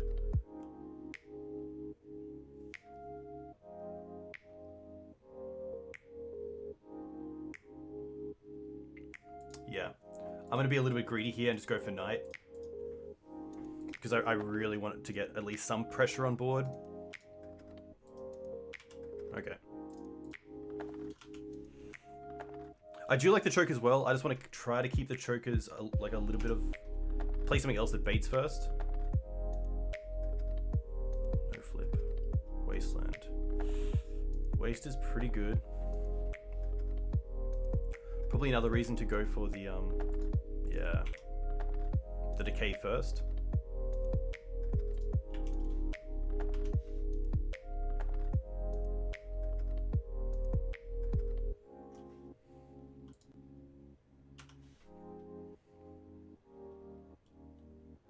Bolt's great.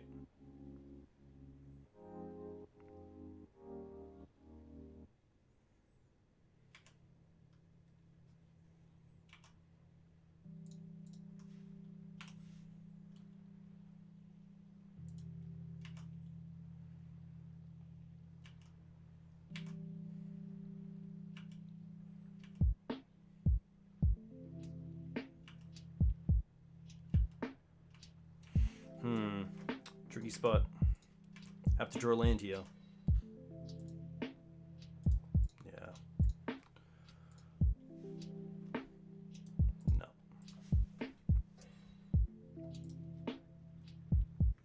So yeah, the other downside of not casting Decay is just because our mana is so tough. I do like Thalia on the play. I'm going to take out the... Probably the Soul Guide, to be fair. This seems fine.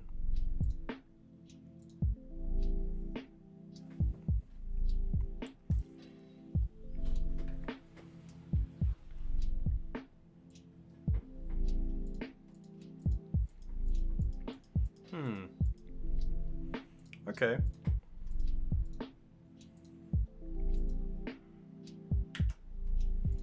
I'm gonna once first before I fetch, because if I see removal, I want to fetch it. I want to put it back into the deck. Oh, interesting. Kunaros is pretty sweet, but so is Plague Engineer.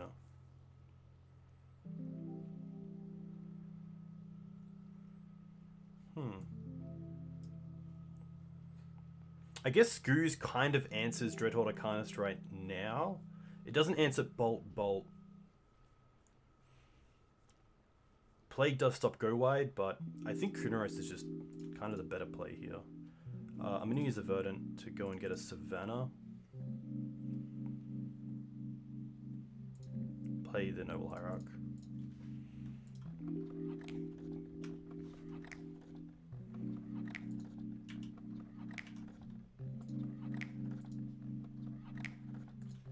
Sure.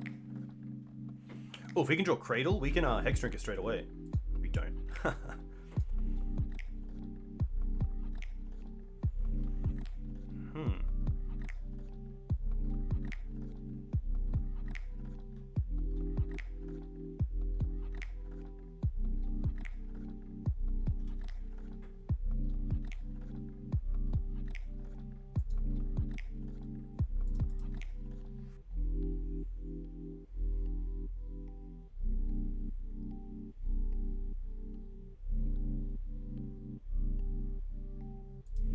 going to play the Knight.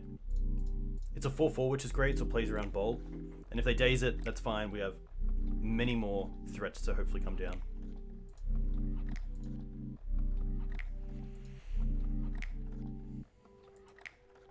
I'm going to force it pitching Brazen Borrower.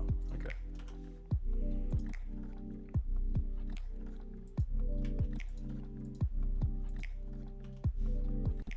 Bolt's pretty good. But they don't have a... Oh, they have Gutshot. Rough. And Storming Entity, okay. Now I guess the race is on. They have 2 cards left, and they didn't have... I guess they still have Bolt. Oh, there's the Cradle.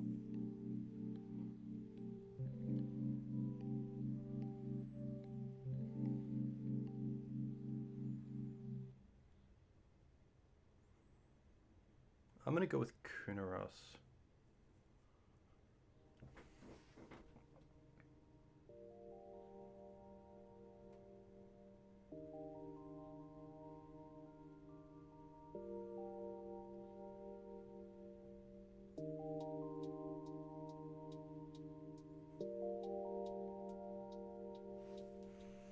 Yeah, if they have Bolt, they have Bolt. And at least if they Bolt the Kunaros, then next turn I can play the Ooze and tick up the Drinker.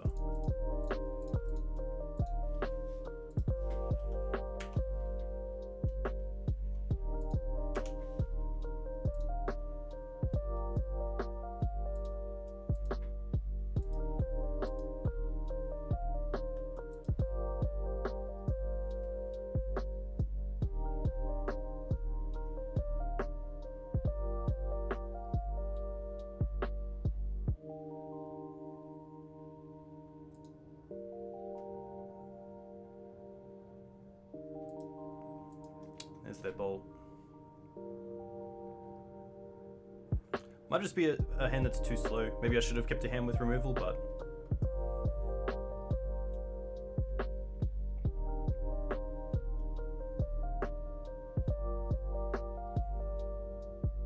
Hey Wolf, welcome. Take 9, go to 6. Windswept.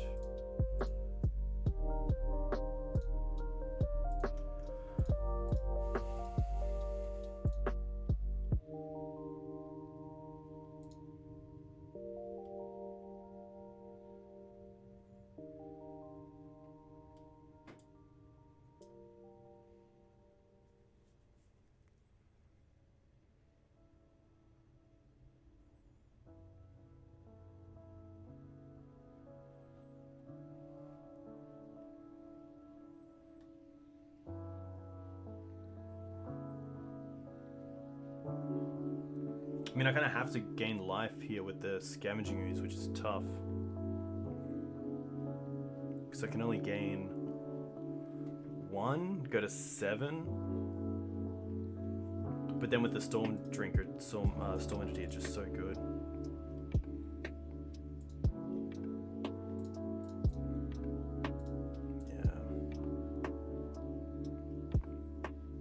Yeah. This is live.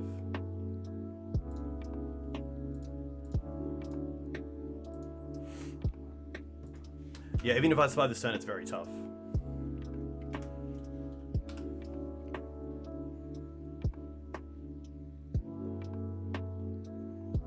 Just way too slow this game, unfortunately.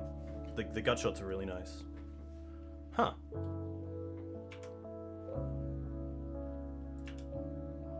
Hey, basic.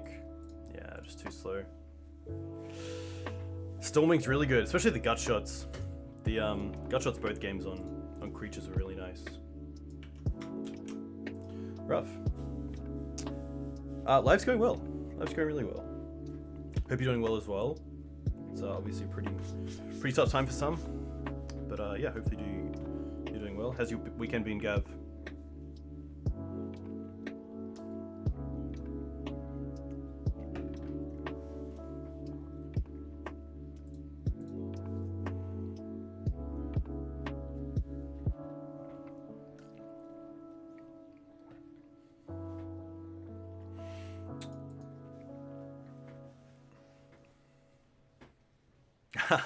Yeah, Gutshot is pretty sweet.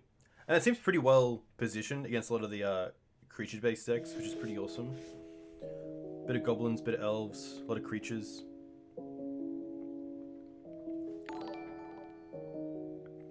Hey Dave, thanks for the follow. Let me know where you're from. If you play Legacy, what do you play in Legacy? Also the same to Papa. Thanks for the follow. Let me know where you're from. If you play Legacy, what do you play in Legacy?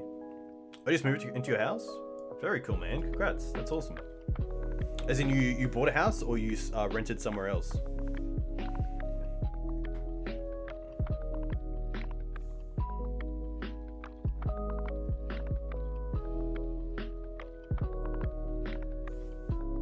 Alright.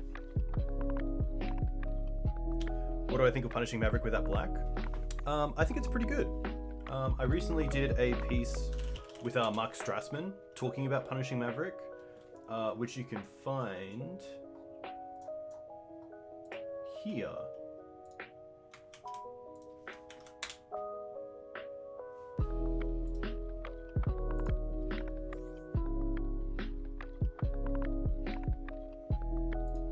I'll keep this for sure. This is a pretty great hand.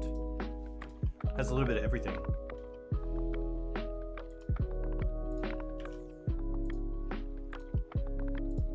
Let's go for... Just gonna go for a Savannah. Maybe there's a play here where you can play this game without showing the black splash. That'd be kind of cool. Nice, Gav. That's very cool. Big congratulations. Buying a house is very awesome. They're gonna wasteland me? Oh, alright. Don't be a Gutshot deck. Please don't be a Gutshot deck. I'm just gonna play Thalia here. Especially if they're a blue deck, then Thalia is pretty nice. Hey, Sultan Image, welcome. Hope you're well.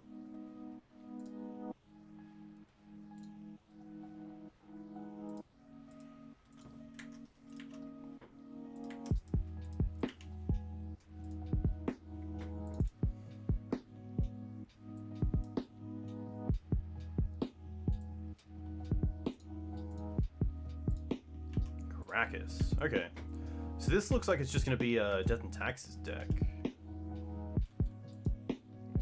So we might as well attack first and see what happens.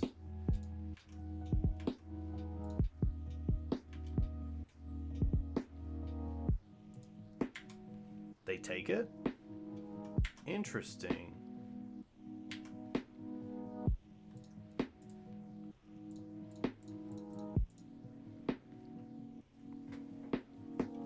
Yeah, sadly D&T has definitely fallen out of favor. They're pretty behind here, which is great for us. And even if they swords this first night, we have a second one back up.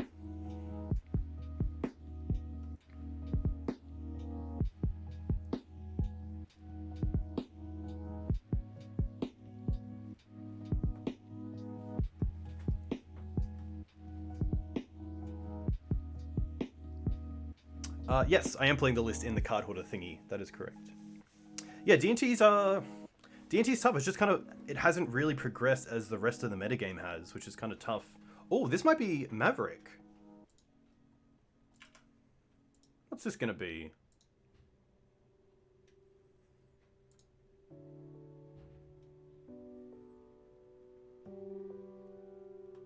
Charleston one. Okay, this might be just a slow depths list. That is very interesting.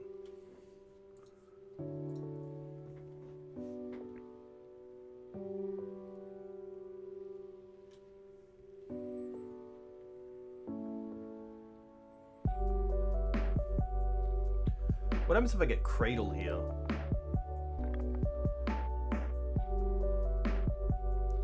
1, 3, 4, 5 mana. That's kind of cool.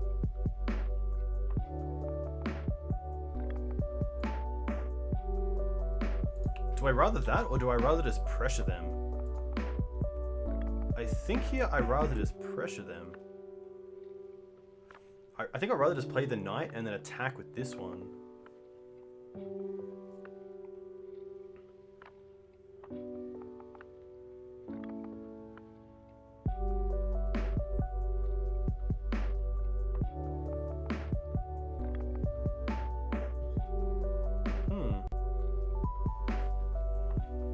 I think I just like second knight. Second knight seems fine. Or maybe the second knight and also take out the Caracas. They can't source to plowshares though, so that's always interesting. Let's go with knight.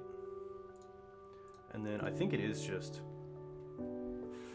I guess... I don't want to get hit by Tabernacle. I think pressuring them is fine.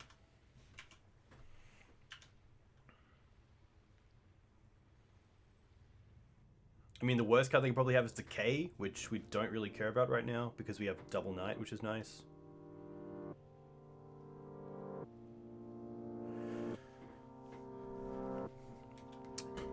Yeah, Tabby is usually a sideboard card, but I wouldn't put it past a Loam player to main deck Tabernacle, especially right now with a few go wide strategies being pretty popular, like Elves and Goblins. Yeah, I would say it's 90% sideboard, if not higher.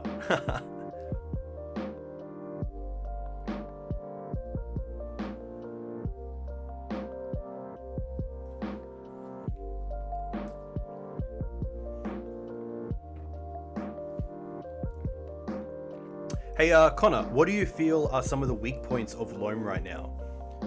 What's a deck that you don't like coming up against? Or you feel like the deck just hasn't really got a great answer to? Or is it the deck itself? And is it maybe drawing into the wrong side of the deck? Like, you know, drawing chalices against somebody that doesn't worry about chalice. Esper Vial, okay. That's interesting. Deluge, nice. Yeah, Show and Tell does seem rough. It doesn't seem like you have a great... Like, what's the best thing you can put in off Show and Tell? Caracas? No, like, Knight of Autumn if you play that as a Green Sun's target, but I assume that isn't played?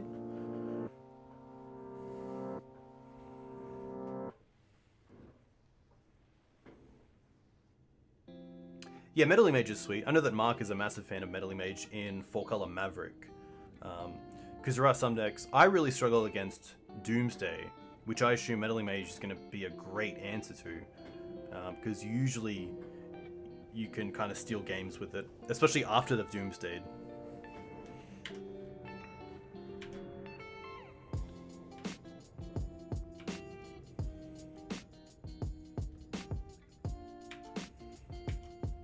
Yeah, it does seem pretty rough.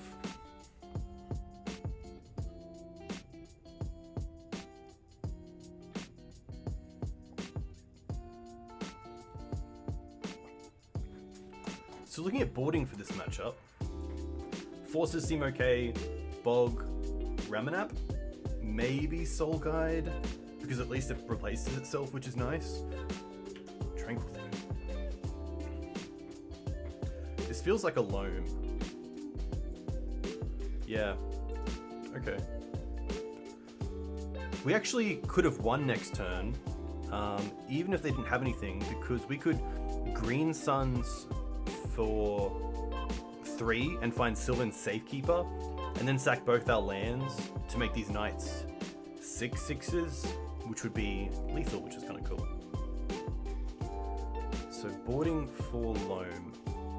Thalia out. Collector Oof is interesting. It can hit Mox Diamond, but that's about it.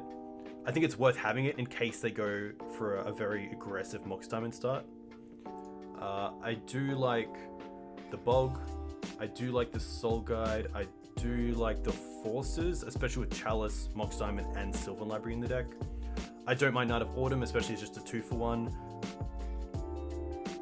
Plagues are interesting. I think Plagues are okay because if I can turn to a Plague and name Human and stop Dark Confidant, that's pretty huge. I do want as many answers to Bob as possible. Maybe the Force is a little bit overkill. I could see 1 in the deck. Safekeeper's pretty interesting.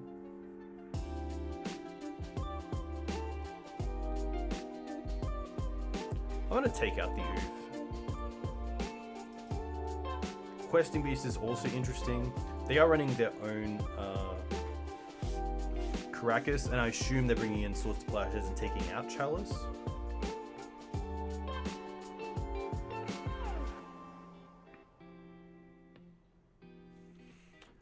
Cradle's an interesting one.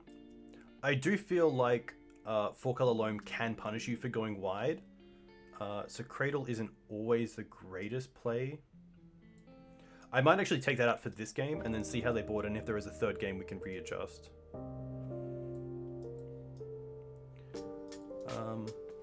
The onces are always interesting. We're definitely taking out Thalia, so this is 59. Reminap seems great. I think this is fine. Everything kind of has its place. Even Scrib Ranger, if I can save a land, that's pretty huge. Hex Drinker seems pretty good because it can't really be beaten. Maybe something like a Planeswalker, but if I can get Hex Drinker even up to a 4/4, I'd feel pretty good. I'm gonna see how this goes. Kunoros is interesting, but I don't think it affects anything outside of Dried Arbor getting back, but it's alright.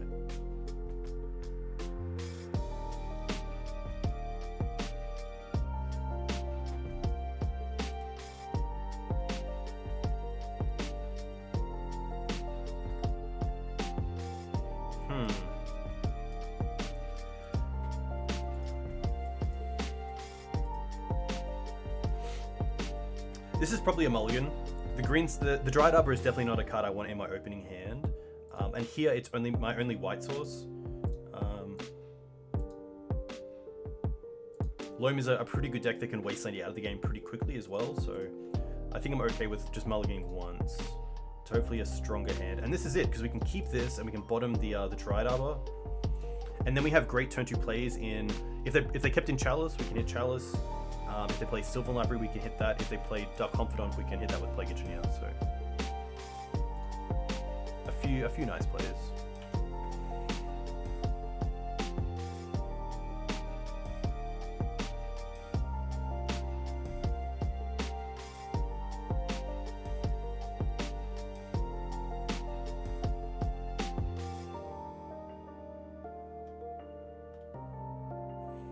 Bottom of the Blast Zone.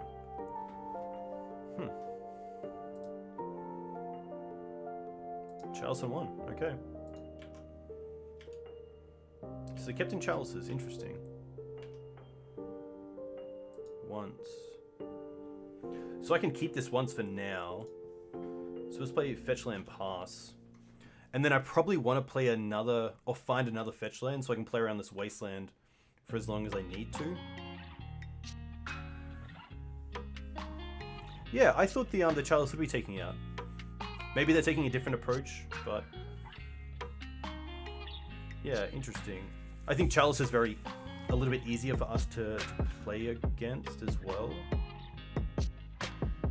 Didn't expect Lotus Petal.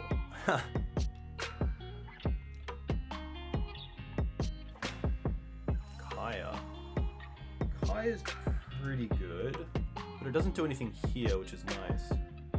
The one interesting thing is that if they didn't play the Chalice, I would have played the Bird, and that's a great target for Kaya.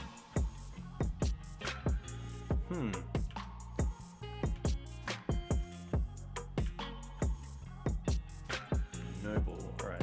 Let's cast this. See if we can find a fetch. Oh, just. We'll play this, and then we'll just pass back.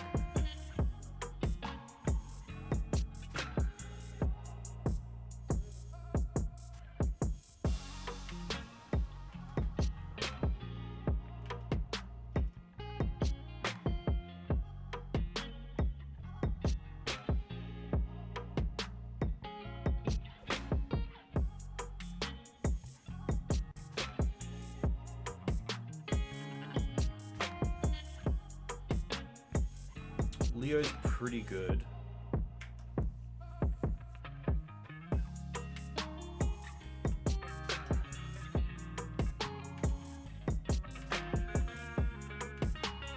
I kind of want to draw a black source so I don't have to actually fetch one up. Knight. Knight's pretty good as well, to be fair. They also have 0 cards in hand, but I guess with Kaya it's not the greatest.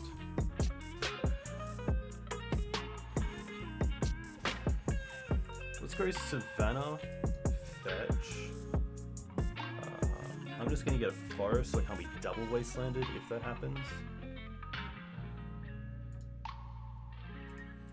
And play out Qasali Pride Mage.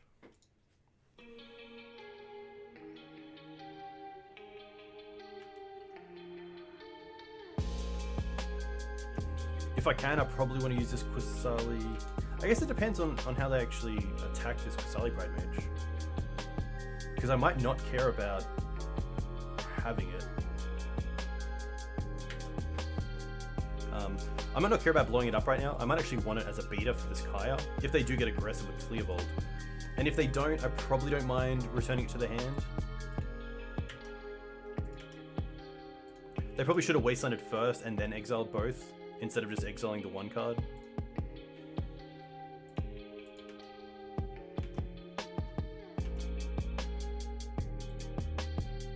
Beast is interesting.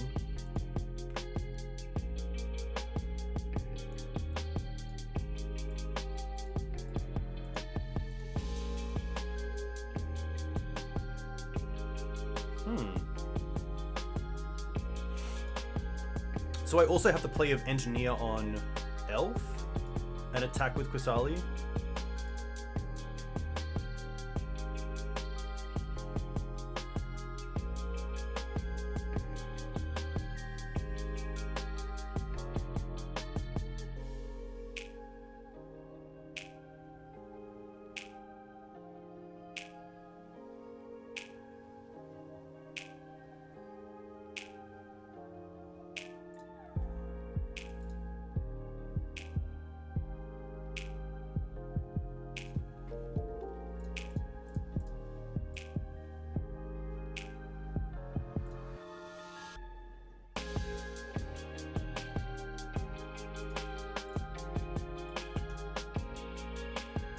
Hey Siege, thanks for the follow.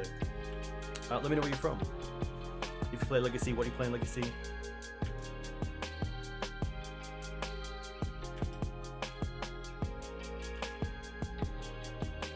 Alright. This does take me off the Qasali, which is a little bit rough with this Chalice in play. If they find a removal spell for the Qasali Prime Mage here, it is a bit of a feel bad, but I don't mind being a little bit aggressive here. Maze. Alright.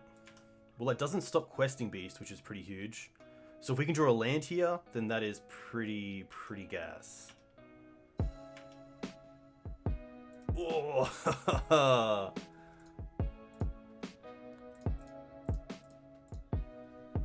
Play the Beast.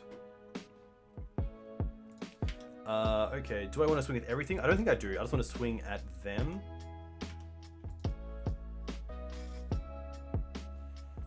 And then this also deals with the Kaya if it hits.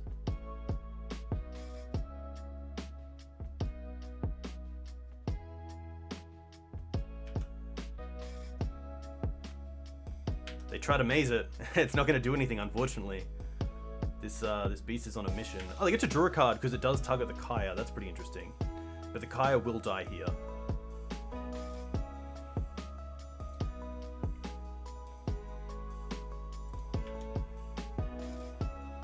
Nice.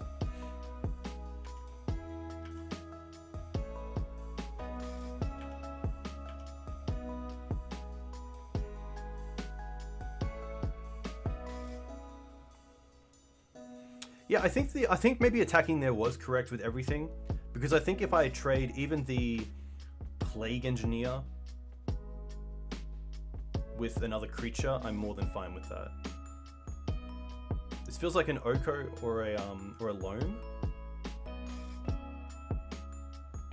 Or a Knight. Okay.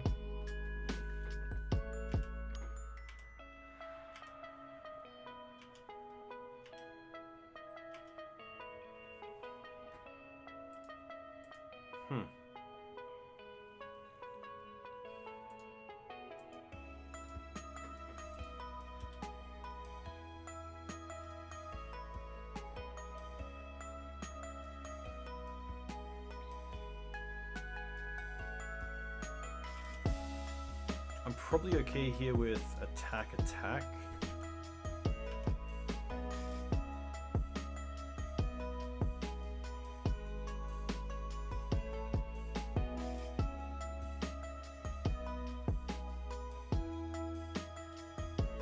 And then probably just play the Knight of the Reliquary and also hold up Qasali Pride Mage. Interesting match though. Oh, they're gonna trade the questing beast for the Knight. That's a pretty nice trade for me. They have 0 cards in hand.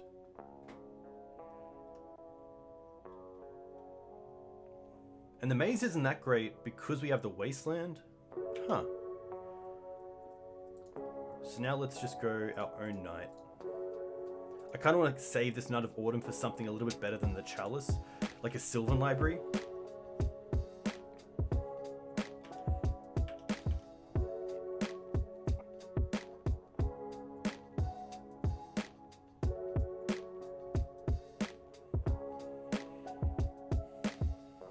I've done it with 1 card. Pretty rough for them. Hey Siege, that's very cool to hear. This is gonna be fine, unfortunately. But I think here again, I'm just happy to probably untap.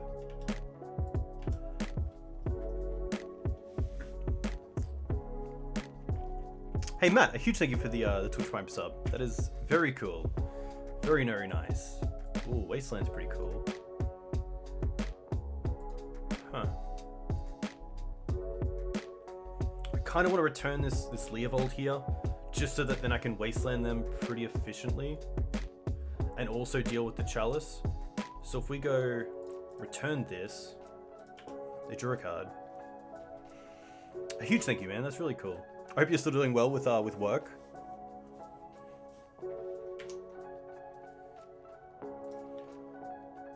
Play a land. Hit the maze.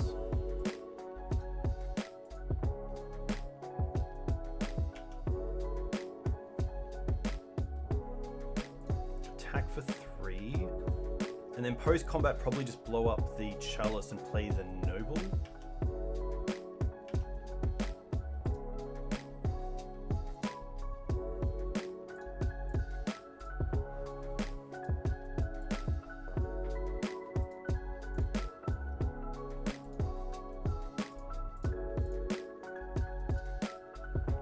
I just want to make sure that my opponent can only play the Leovold next turn and nothing else. Just to try to keep them down to casting 1 spell a turn, because that's where I really want them to be able to win this game.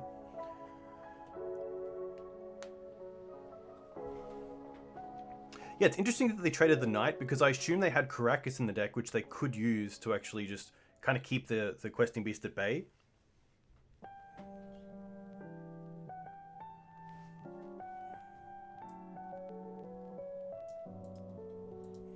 I didn't want to cast the Noble first because of the Chalice, so I could only get the one exalted creature on the board at one time. Loam's pretty good, but we do currently have a pretty good clock. So Loam's going to take up their turn, unless they have another Mox Diamond, then go land drop, Mox Diamond, and then this. Questing Beast does not have Trample. You would think it does, but it sadly doesn't. I guess here they do get back Maze, which buys them some time. So our best draw is probably Green Suns for Ramanap to get back Wasteland, because we currently have the 4 mana to actually go and get it, which is nice.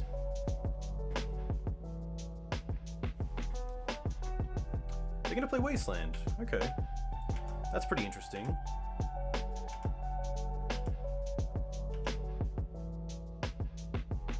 Force. Oof. Okay. I'm going to keep the Knight around. Okay, that probably means that I want to play the Knight as a 4/3. Just to have a second attacker through the Mazavith. And now we can easily hit that mana base, which is pretty nice. Lord Darkview, you are 100% correct.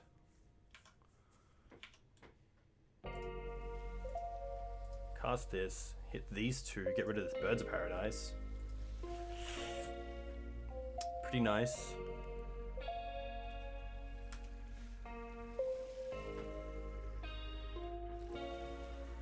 I think the 1 force is nice. I don't think I need the 2 in the deck, because there are times where one might just get stuck in your hand.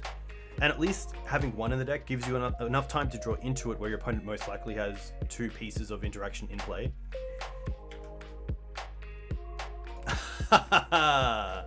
Always lucky.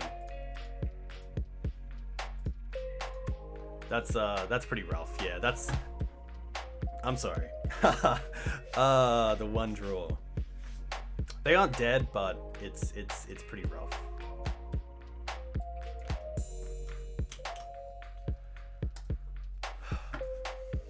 Wreck.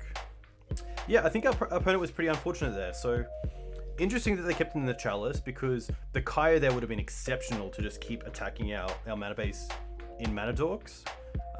They didn't really have an explosive start of like turn 1 Sylvan Library or turn 1 Bob, which I think is really good.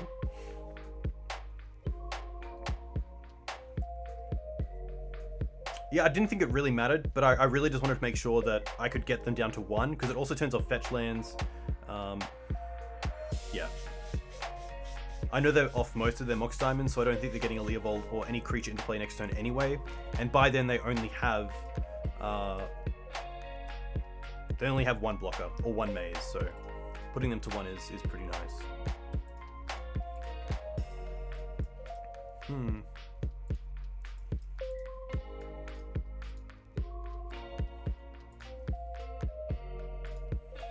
This hand is interesting.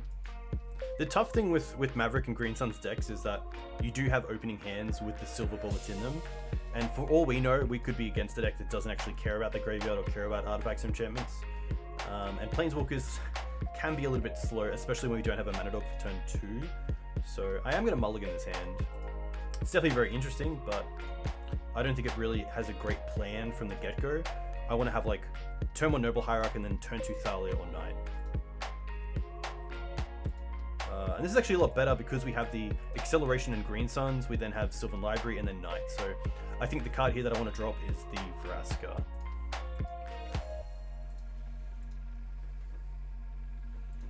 We also get to shuffle it back, which is nice, through the fetch land and the Green Sun, so keep this, bottom the Vraska.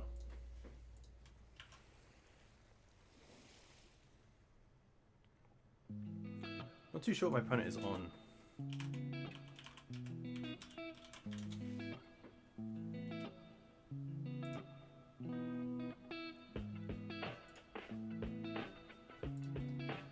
Just gonna go with probably Windswept Heath here.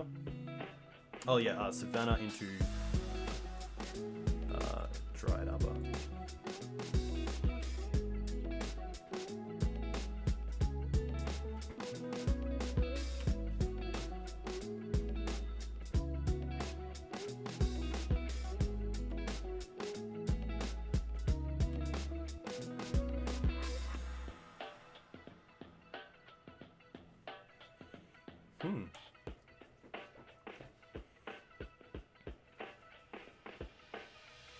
Delva's okay.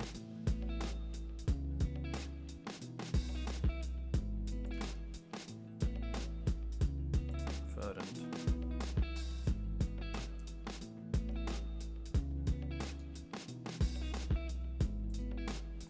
I could keep this fetch land around for the Sylvan Library, but I don't want to use the Nurturing Peat land over multiple turns and lose life, because it definitely adds up against this deck.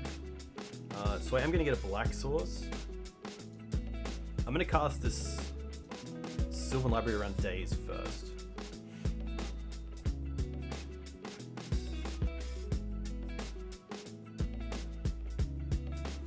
Have I ever cut Script Ranger?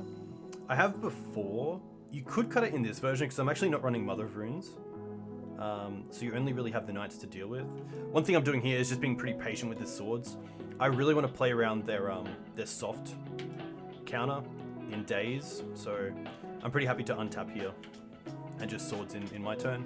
And to be fair, if they play a Dreadhorde Icarnist here, I kind of want to swords that instead.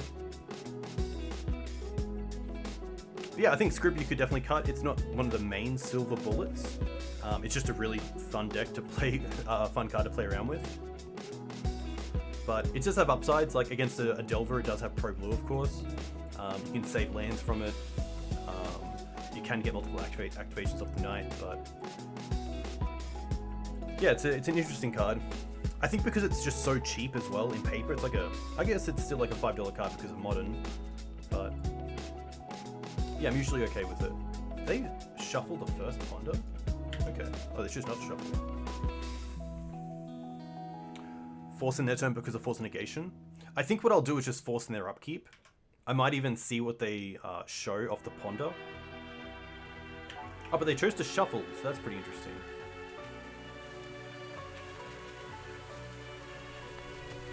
I also have the option here of just going for Knight and playing that around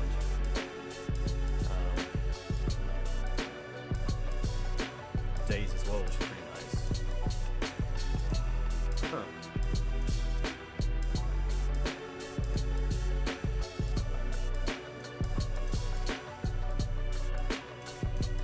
I don't really want to use the Silver Library aggressively. It really depends on this Delver. I'm gonna put the Questing Beast on top and pay for the Noble.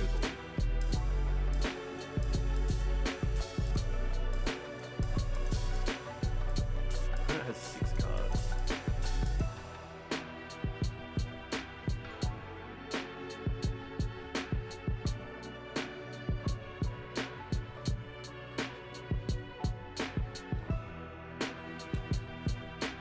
Yeah, the music's coming through my headphones instead of my actual speakers, which was weird because then it would come out to me and then back into the computer, but here at least you're just hearing it through the headphones.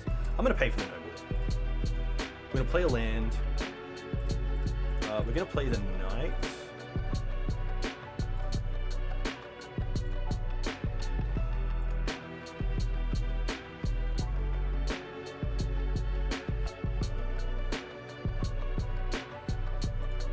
Force Pitch Days. That's interesting. Oh, it's too loud? Okay, I can turn it down. Hopefully that's a bit better.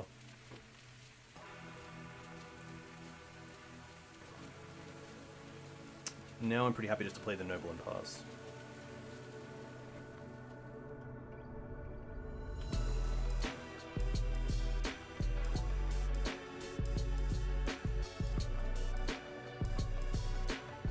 The Questing Beast is a pretty great piece of... It's a pretty great threat, so I don't mind that my opponent was able to force the Swords to Plowshares. Sorry, the Knight, because of the Questing Beast.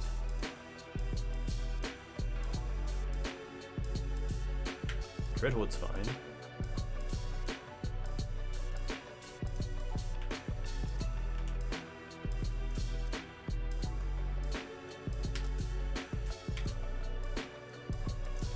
So I think one thing that I might do here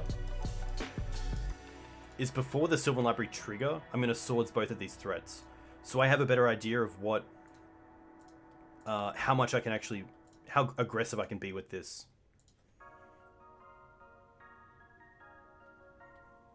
Okay.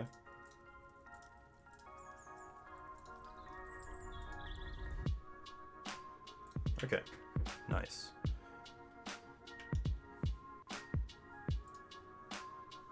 Oh, Ooze is pretty nice.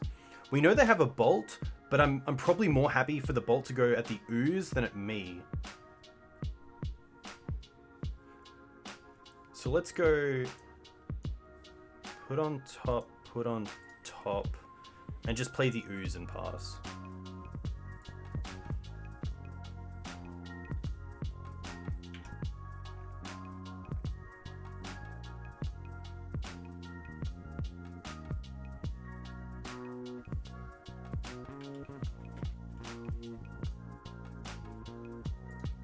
They're gonna bolt it, okay. So that's a little win because I wasn't gonna be doing anything with it anyway. And we know the Questing Beast is on top.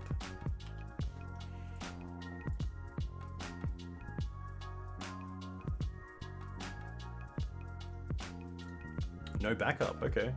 Maybe they have Brazen Borrower. It's a pretty good card.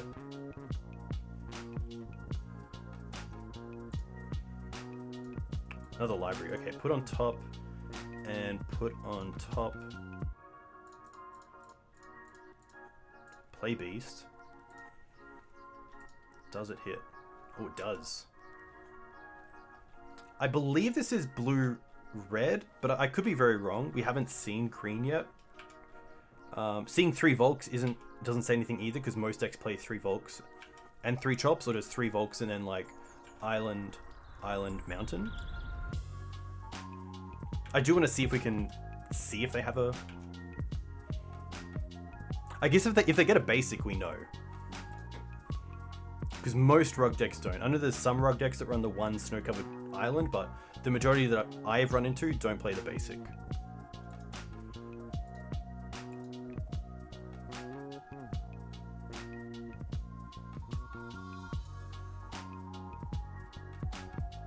One nice thing about Peatland as well is that we can trade it for a card on top instead of paying 4 life.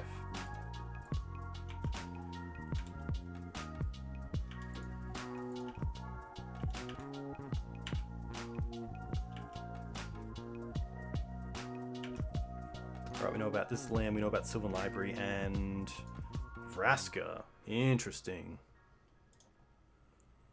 Put on top. I'm going to put this on top.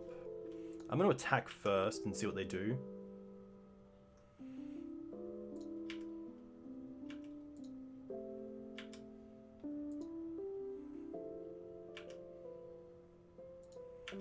Okay. And now what we can do is play the Vraska, draw a card with it, get the fetch land, and then fetch away the top Sylvan Library.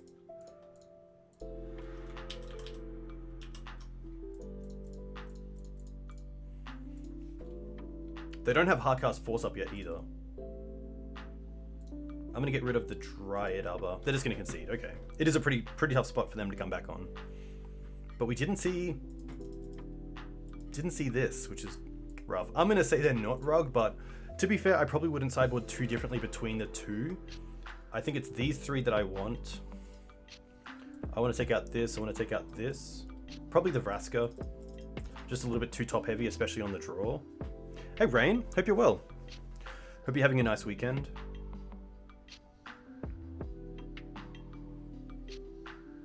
I think this is fine. I could maybe find room for the Ramanap, but I'm not too sure what position it would take.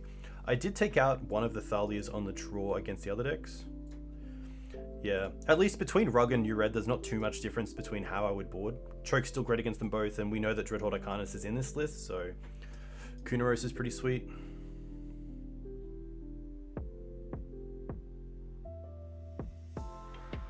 I'm just going to run this. There is some thought behind... I guess one big difference between Rug and Blue-Red is if they're running Young Pyromancer or not, and that really determines how effective Plague Engineer is going to be against their go wide strategy, and if they have one.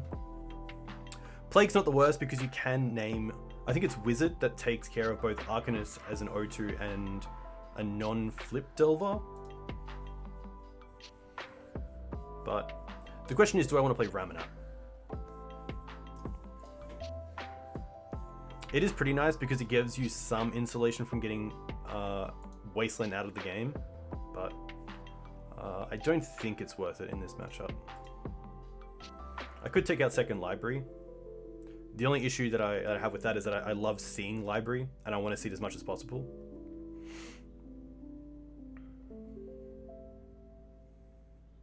You always hated it? We'll go with this, and we'll see how it plays out. And we'll see what type of a player my opponent is, because if they are pretty aggressive with the Wastelands, then maybe that's a consideration for ramming up on the play. This hand is fine. Sylvan Library is really nice. We have turn 2 Decay to play turn 3 Sylvan Library around days, so pretty sweet.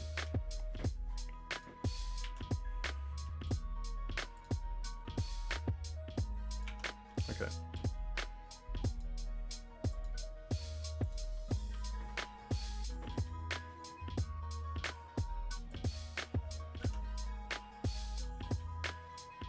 Choke.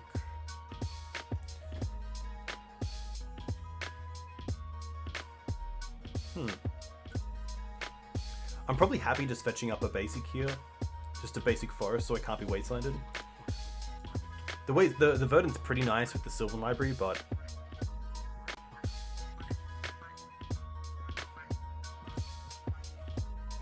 I don't mind this play. It's just nice to get some sort of stabilization first against Delver, and a forest definitely allows that. Also, if this Delver doesn't flip, I'd be very happy to trade these two. They're actually going to daze this. Okay. I don't think Sylvan Safekeeper really has that great of a role in this matchup, so that kind of feels like a pretty nice win for us.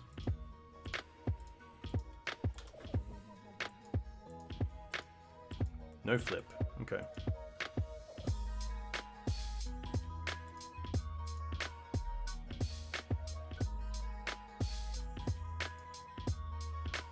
No follow-up. Interesting.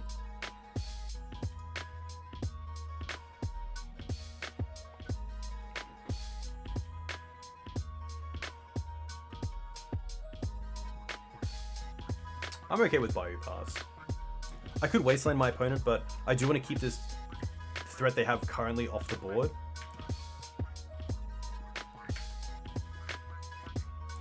And with Choga in hand, I'm less inclined to probably wasteland.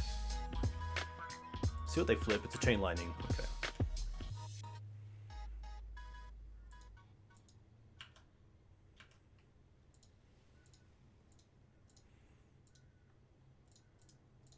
Happy to decay this.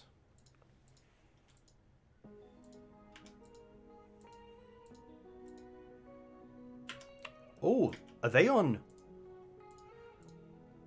Do they have no cards? Wow, okay, they got no lands. Well then, this is pretty nice, because we can also play around days here pretty well. Decay off the top is just perfect as well.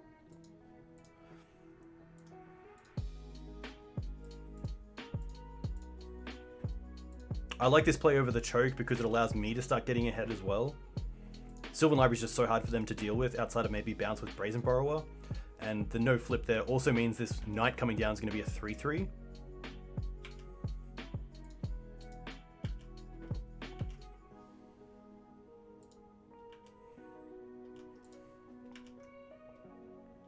Sorry, a 4/4. Oh, Kaya. Kaya's pretty nice as well. Do I want to pay here? That's the big question.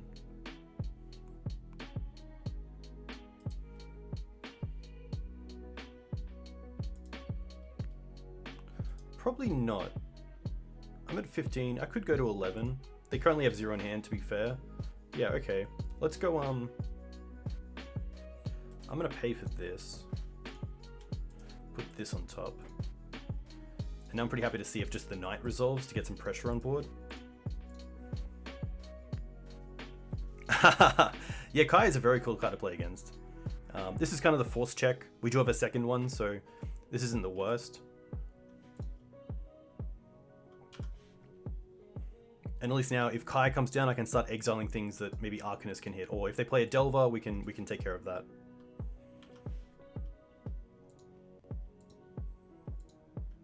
If they have a Hooting Mandrills, that would be pretty bad. So I think Kaya here kind of has to come down just to see if we can keep them off Hooting Mandrills if they are going to be on a Rug deck. But it looks like they're not. Knight of Turak. I like that. I like that a lot. Choke is interesting. I think just because I want to get some pressure on the board, because I could just lose to, if they are playing Hooting Mandrills and they are Rug, I could just lose to that on the spot pretty much. Okay.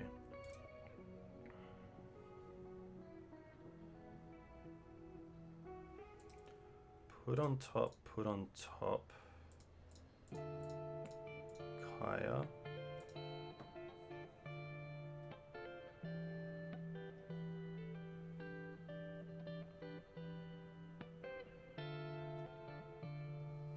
Another force? Yeah, I think I really need to start applying pressure, but looks like they have another force here, which isn't the worst. We do now have access to removal for pretty much any threat, which is great. Opponent probably having a read of this, as it's not a very known card within Legacy.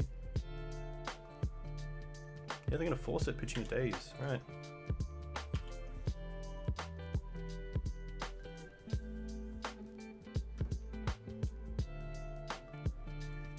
Yeah, they're down to 3 cards, which is interesting. Yeah. All right. Well, we get the 4/1, which is nice. Definitely can't complain with that. Going down to, I believe, Rug Delver, so it's kind of nice to get it back if this was it, but yeah, Abrupt Decay is really nice. I think one change I would like to make to this list is probably something else against the fair decks, and I think it's because we have the 2 Force of Vigors. I could probably drop the Knight of Autumn and just play another Plague in the board. If I have another one, I don't, but this is what I'd probably change things to. Safekeeper was interesting. I didn't miss Mum, which was actually pretty interesting because we played against Death and Taxes, or at least we played against Death and Taxes once, Delvedex twice, but being able to deal with the Dreadhorde Arcanist as soon as possible has been really great, which makes Mum a little bit better, but yeah, I still just don't think Mum is the greatest, in the greatest spot at the moment, which is pretty tough because obviously a pretty sweet card for a fair deck like Maverick. So we got up against Elves, Death and Taxes, 4-color Loam, blue, red Delver, we believe, and then we went down to Rug Delver. So pretty good mix. No real combo, so didn't really even need the Deafening Silences, but I just think because they're so good against combo, you just kind of have to have them in the deck at some point. There could be something else, maybe Thoughtseize as another piece of turn 1 interaction, but pretty happy with the list for now. That's gonna be me. What specifically has made Mum so much worse? I think that the one thing I think Mum's activation is just what is the scariest thing. But when your opponents have ways to initiate that activation first, it's a lot worse. So with things like Dreadhorde Arcanist, you can of course bolt it, and then if they give protection to itself, you can then bolt the other thing. If they have Oko, they can Oko it. If they give protection, sure, then you can bolt it. So I feel like there's a lot more ways to deal with Mum than there were before, and it's just not as scary. So it's not a case of your opponent having to draw into 2 actual pieces of removal now. It's a case of just having permanents that can kind of do that for you, which is pretty interesting because those permanents as well just build out your board state as well. Yeah, she is pretty interesting if you can get Scrib Ranger online because you get those double activations, but that's not always going to happen. Also, with a lot of snow decks moving towards Ice Idol, of course, and Dead of Winter, you're probably activating Mum a lot more when you don't want to, and you're also just losing Mum to removal spells that you can't really deal with. Yeah, exactly. It's I find like a lot of the decks that used to care about Mum probably don't.